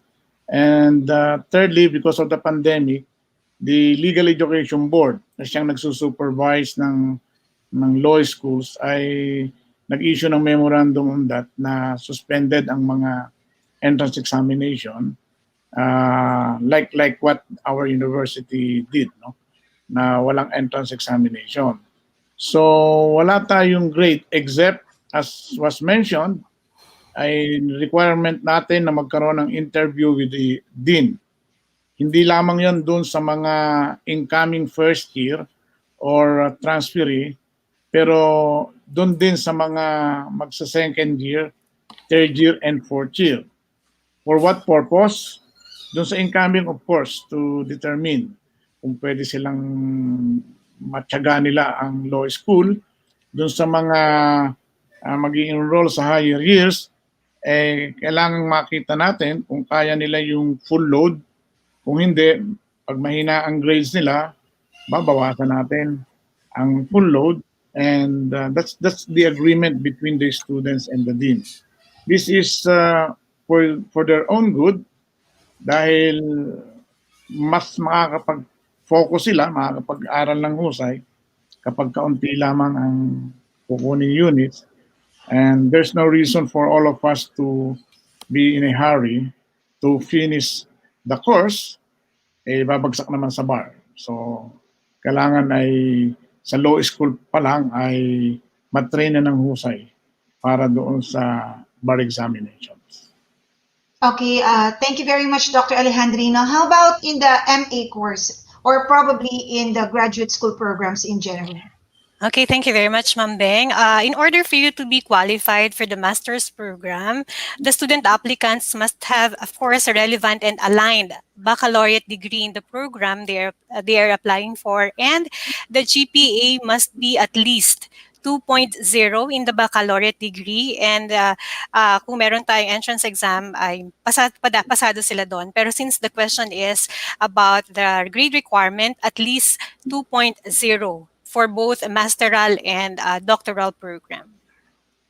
All right. So if you're going to look at it really, sabi nga, when there is a problem, there is an opportunity. And looking at it, pandemic is not 100% problem at all or a negative thing at all. Imagine the opportunities. Ulitin ko lang, sa College of Law, no PhilSat this time.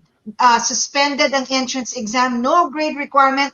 You just have to have the interview with the dean. Of course, this is very, very important, especially for the department to be able to assess your very reason, your very purpose. Di po ba?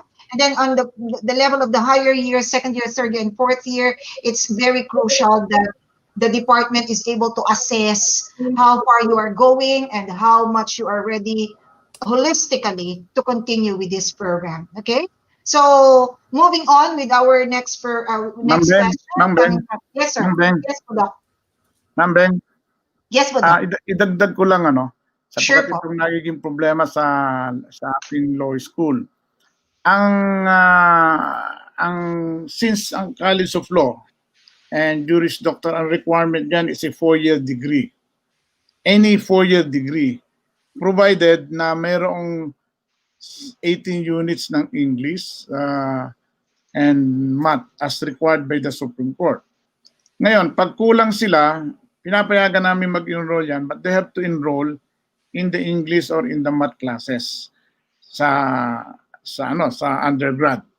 And ang advice namin dyan is sa first year pa lang, kunin na nila sapagkat marami tayong estudyante na when they reach fourth year, hindi makagraduate. We have one case last year na hindi nakagraduate just because wala siyang kulang ang number of units niya sa English.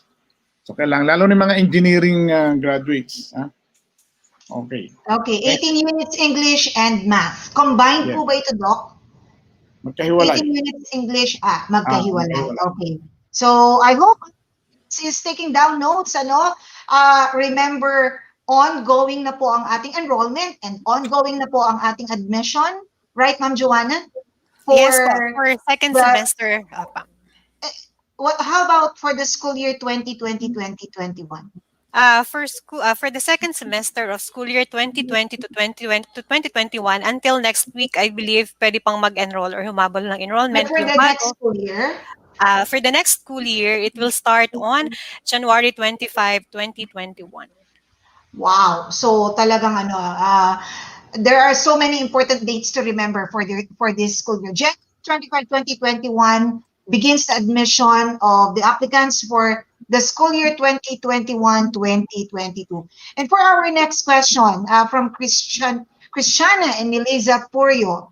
Good afternoon, Attorney Alejandrino. Does Invergalo Law School also offer different scholarships for their students?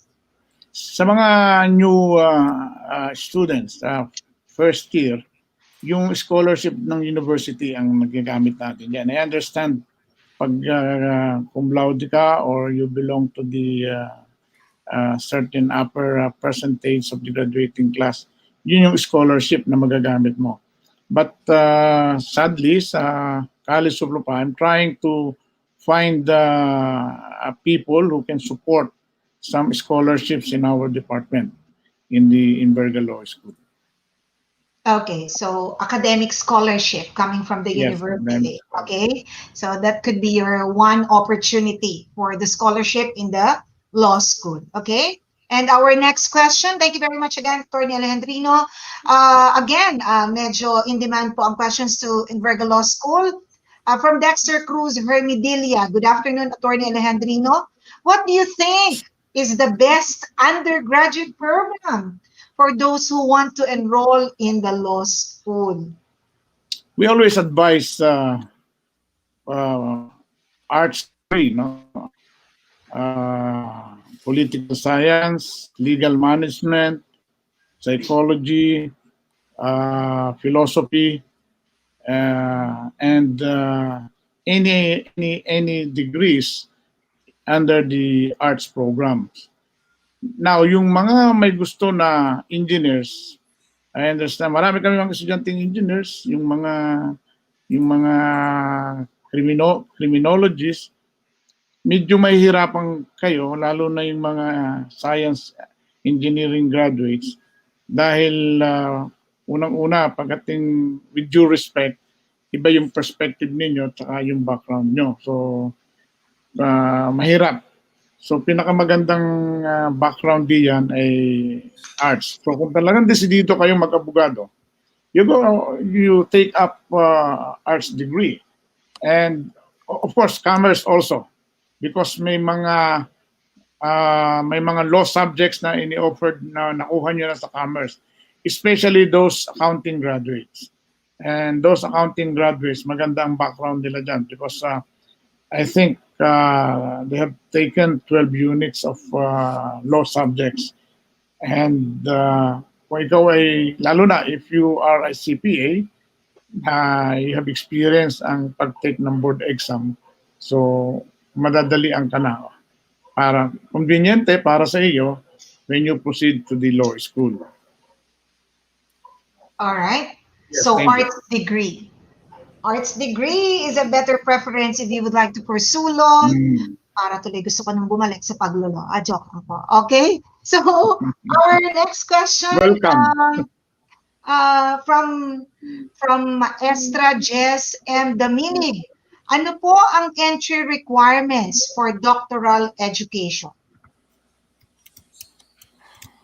Okay, I think Ma'am Maestra, as I stated a while ago, ang kailangan lang po for enrollment or admission application sa any doctoral program ng university is your transcript of records, importante po yan, and then your PSA birth certificate and marriage contract, ma'am, kapag ikaw po ay married na, and then good moral certificate, and then kung hindi pa po available ang mga transfer credentials or honorable dismissal, okay lang po yun na to follow. So at least yung tatlo po ay mai-submit ninyo during the admission application. So that's for Ma'am Maestra. Okay, for this information, ma'am, could we please mention our uh, portal or our website wherein we can access all this information? Yes, yes po. Ang ating pong portal for admission application is portal.mseuf.edu.ph/admission. Pero pwede ring portal.mseuf lang kasi nandun na lahat po ng links ng kailangan natin. Okay, thank you very much, Ma'am Joanna. And I'm not so sure if this is our final question for this afternoon, but this is coming from Trisha Ada Castellano. Good afternoon po. Paano po kapag hindi po related ang ititake ko sa MA course for my bachelor's degree? Probably they are just referring to the MA course, generally speaking, but this refers to graduate school programs. So probably both Ma'am Joanna and Dr. Tan have their respective insights regarding this preparatory, or should I say, what could be the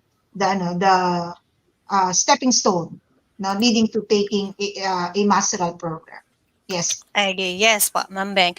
For Trisha, kaya importante na makita namin yung TOR ng lahat ng applicant kasi we have to verify kung ano yung mga natapos or na-obtain from undergrad. Kasi just in case na hindi aligned yung program na kukunin mo sa masteral, you will be advised to get bridging courses or program dun sa undergrad.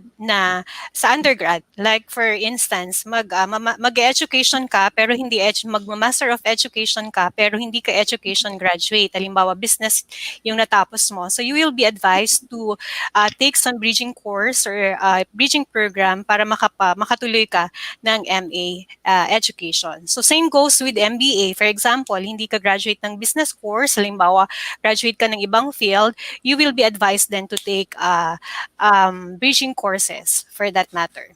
Ganun din sa PhD, kailangan ma-check or ma-verify muna namin yung TOR with the help of the Registrar's Office para ma-check kung align ba o hindi yung natapos mo ng undergrad for the program that you are applying for.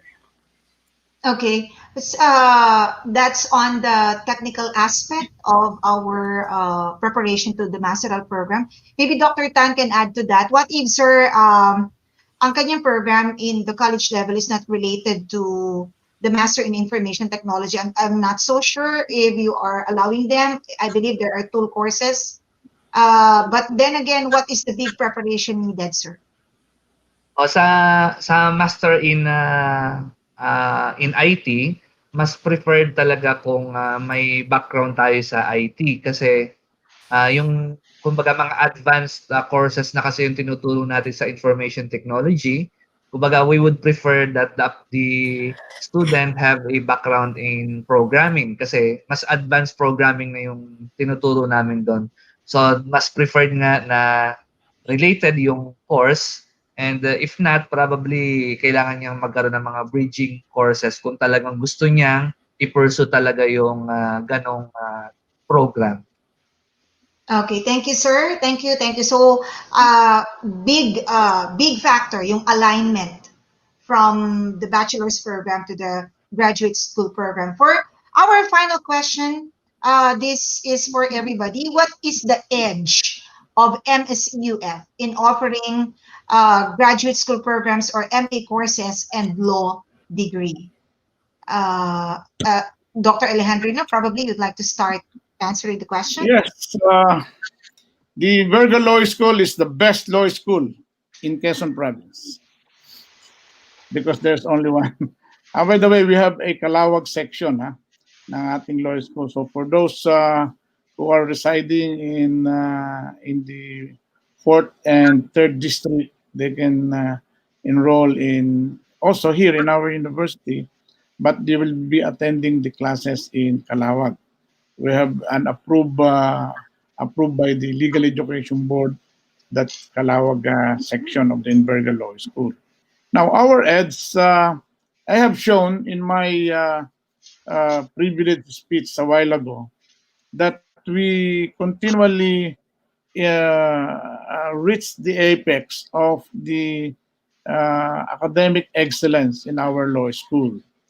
Before we assumed the deanship in 2014, we have been zero in the bar examinations for 2 years. And for a 5-year period, I would proudly say na from 2015 up to 2019, we have produced 23 lawyers as compared to the previous 5-year periods, say from 2010 to 2015 and so on and so forth. We have been trying to improve. We have instituted reforms sa ating law school. The increase in enrollment would also show na our people, our students, have a strong trust and confidence with the Inverga Law School, and that's the reason why we have produced 23 lawyers in a span of 5-year period. Dahil we have been reaping the fruits of our hard labor in when we instituted reforms. For example, in our faculty, we have invited very competent, able, skilled faculty members, and we have instituted the way we impart the legal knowledge to our students. Wala nang school bukol sa Inverga Law School. Hindi na pwedeng lasingin ang professor para lang makapasa. And since we took over in 2014, we have been flunking students, failing students. Pag talagang bagsak, bagsak sila. In that way, alam sa Socratic method of teaching, unlike the other disciplines, ang law napakahirap because it needs some memorization, analysis, and so on and so forth. So kailangan mo ang ating mga RGC diyan para yung stress mo sa pag-aaral ay mawala. So we would proudly say na yung mga reforms, especially the interview. That's the reason why we instituted interview not only for the incoming first year. Dati, kung hindi nga lang pandemic, hindi ako papayag na walang entrance examination kahit na wala na ang PhilSat. Pero we are on the pandemic, kaya doon na lang sa interview, we are determining kung talagang sila ay pwede sa law school. And then, ako, kahit ang matira diyan, sabi nga ng ating chairman, no, ni Chairman Wilfredo Inverga, kahit ang matira diyan ay tatatlo at papasa naman yung tatlo sa bar. So, we will have 100%. Ganun lang kasimple yan. And with respect to the facilities, medyo lamang tayo ngayon, yung mga classrooms natin, yung ating mga hallways, yung ating moot court, yung library, up to date ang mga books diyan sapagkat yun ang kailangan.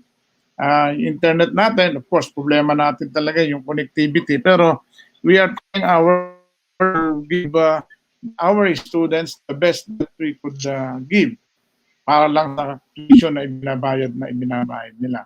And hopefully in the last 2 years, in 2016 and 2018, we have 7 students who passed the bar. First time yan in the 72 years history of our College of Law, of the Inverga Law School, na ganun kadami yung pumasa. Dati 3, 4, 5, highest is 5. So I think malaki ang edge natin kung ikukumpara sa other schools sa ating Southern Luzon or Southern Tagalog. Yes, Southern Luzon. Sama natin ang Bicol and lahat. In the last bar examinations, ang ating university, for those students who have less than 63 graduates who took the bar, number 24 na tayo.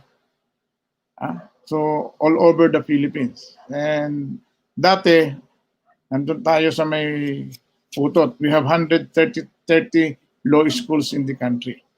So, enroll ka na. Sino ba ito nagtanong na ito? Enroll na. And I will assure you, you help yourself, we will help you to become lawyers. Thank you. Thank you very much, Dr. Alejandrino. I believe that's very, very well said. So that's the challenge passed on you. Pero don't be afraid. It's more like this. Should you wanted to invest, be sure that your investment is worth investing, di ba? Yung sinabi sa atin ni Dr. Alejandrino is actually the return on investment. Kapag sa Invergay University ka nag-aral, these are the parade of ideas na ma-experience mo at ma-encounter mo. After all, sabi nga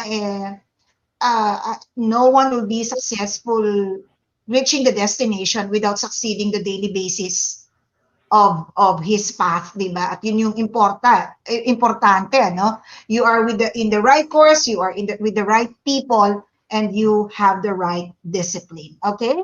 So, Idagdag ko lang, Madam Ben. Yes po. Idagdag ko lang, please. Idagdag Yes ko po. lang na among our graduates since 2014 o 2015, doon may mga pag-ibig talaga at pagmamahal sila sa truth and justice. Yung sa serbisyo. And that would be shown by those who are employed in the public offices. Ilan lang ang nagpunta ng private practice. Yung meron tayo sa Human Rights Commission, meron tayo sa Public Attorney's Office. In fact, the Chief of the Public Attorney's Office is one of our graduates. Ang clerks of court sa mga RTCs ay sa atin sa Lucena, sa 10 ay 8 ang clerks of court na graduate natin. And we do not only produce able, skilled, competent lawyers, but we also produce truth and justice loving lawyers. Okay. Okay. Kaya naman. Noted, sir.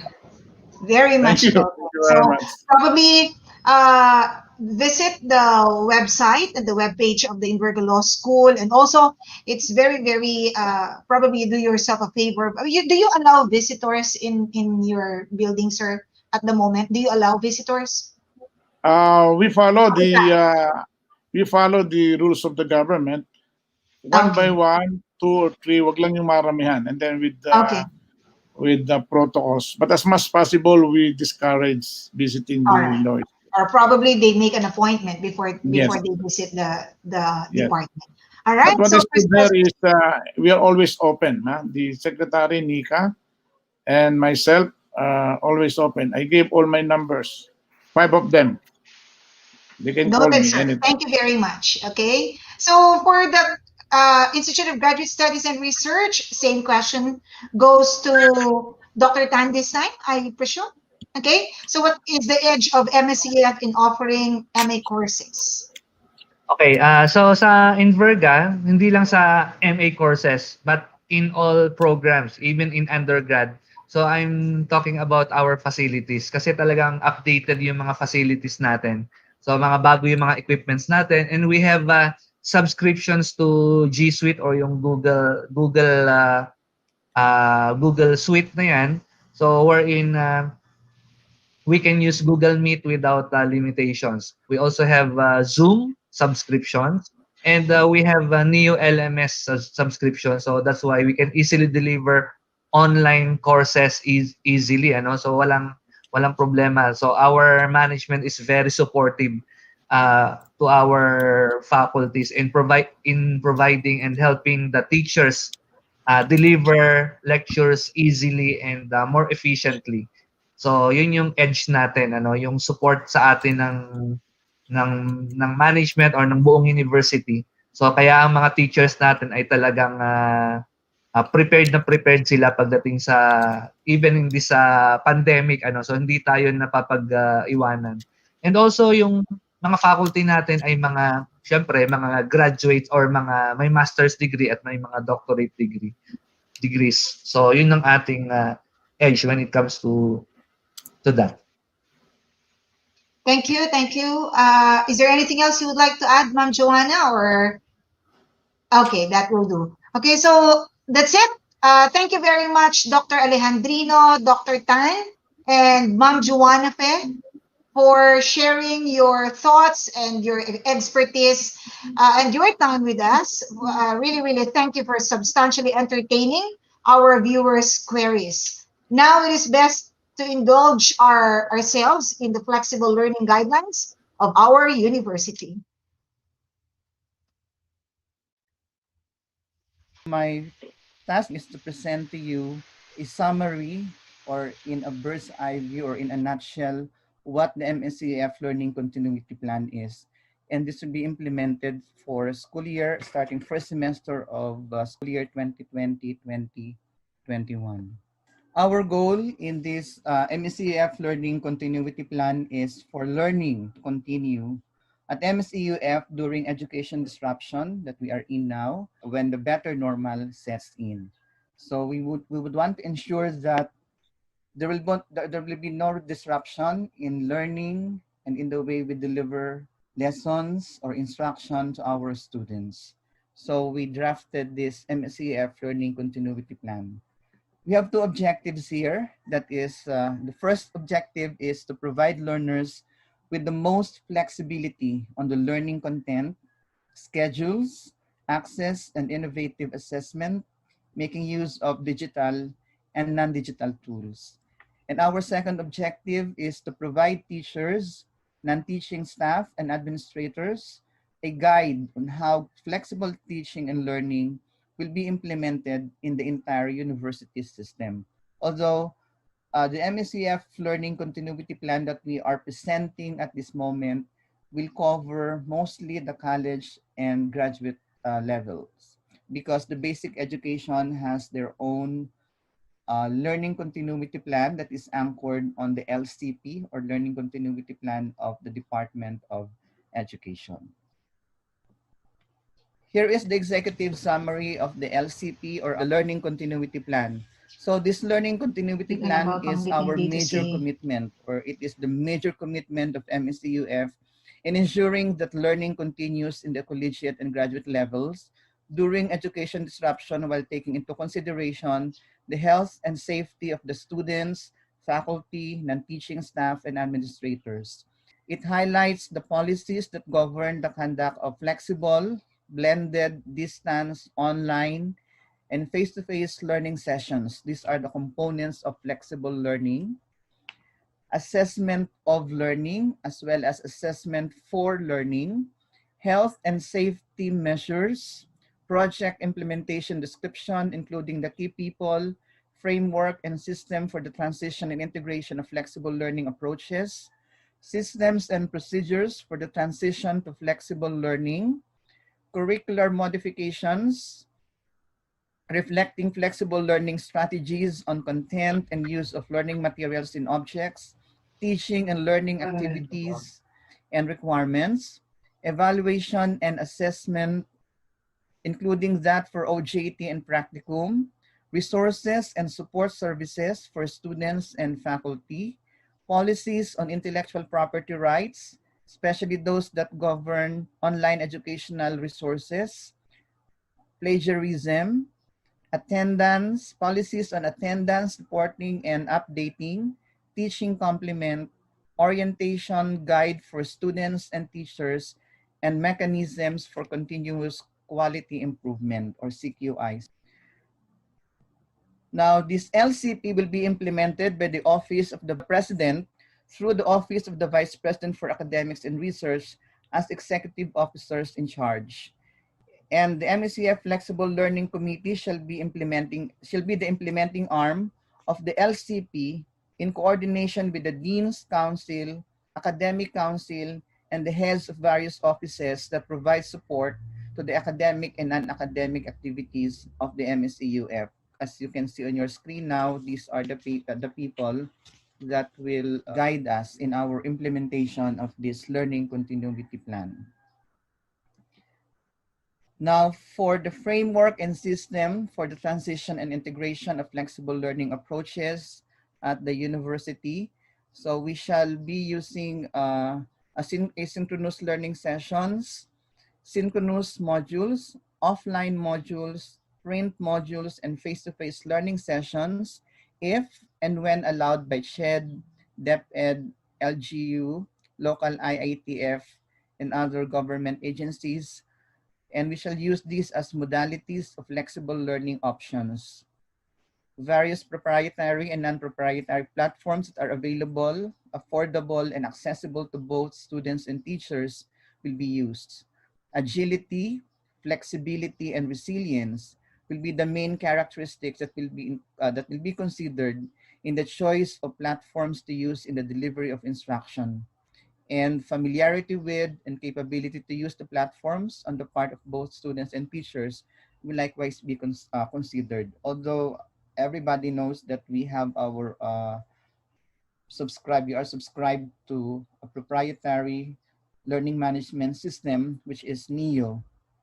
Dr. Tan introduced us to the Google Classroom, which could be another option or a backup for the NEO LMS that we are using, should the NEO LMS be inaccessible to both faculty and students.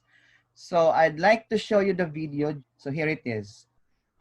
Considering the consistency of internet connectivity in the country in general and in the community in particular, the MSEUF academic community shall implement three-pronged flexible learning modalities for college and graduate students.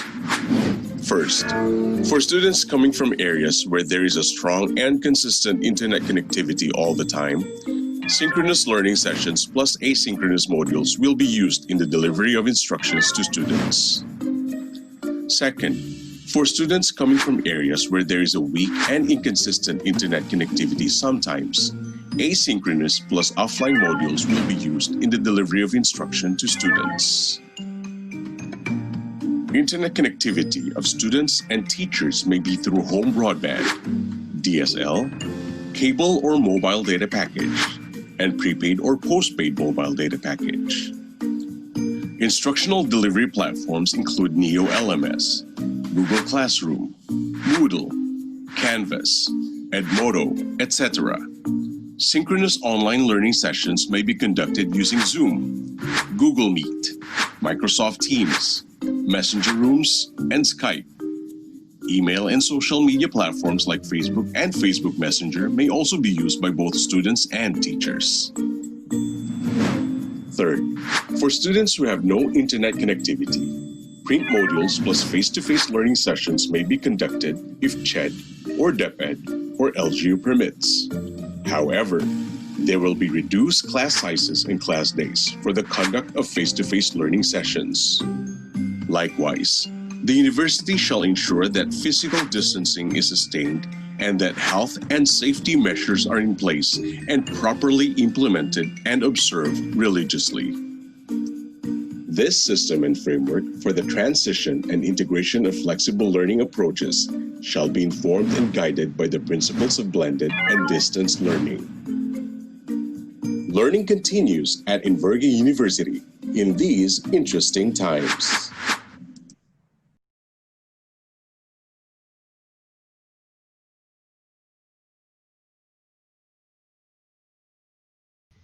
Thank you very much. So to receive your electronic certificate, please click the link found on our Facebook and YouTube's description. Certificates will be provided to those who have attended the full duration of the webinar.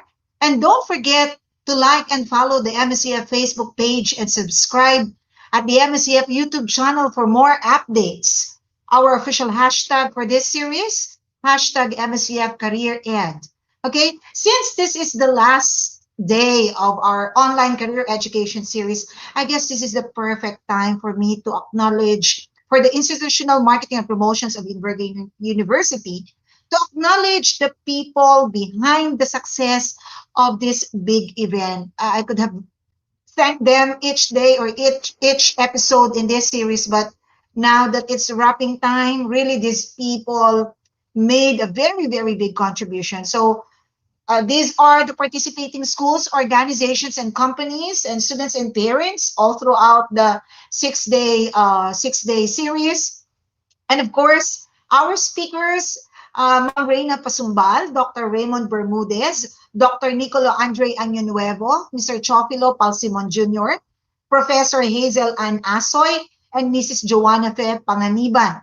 For the MSEUF Communication Society, headed by their very, very with a selfless service provided to us, Ma'am Maridel Mangaron. Thank you very much. Who is also the marketing and promotions coordinator of the College of Arts and Sciences, and of course their members who are also mass communication or communication students who have been our co-MCs, Miss Denise Angelica De Helo, Michael Kimbroy Lawas, and Matthew Gerard Belen. Our hosts, Miss Christine Gail Riego, Mr. Jade Oraa, and of course, our technical staff and IMT staff. How about a virtual clap to Dr. Raymond Bermudez, Mark Gaylord Henevania, and Jasper Ace Escobiñas. And of course, to the ICTD people headed by Dr. Jose Bitan Jr., and also to all the IMP coordinators.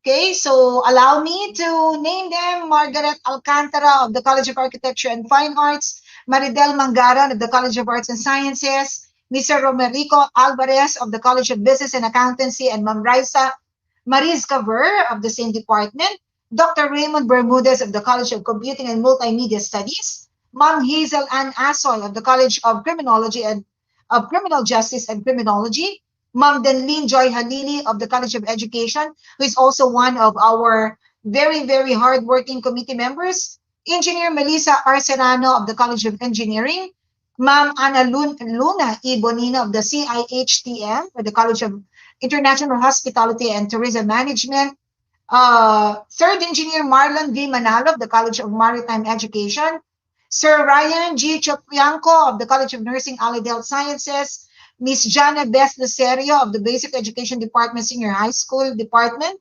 Ma'am Jennifer Garcia of the Basic Education Department K to 10 level, and Dr. Flormando P. Baldovino of the Institute of Graduate Studies and Research. I am very, very grateful and very, very blessed because you composed the team of this year's online career education series. And of course, this will not be complete without me thanking the people behind.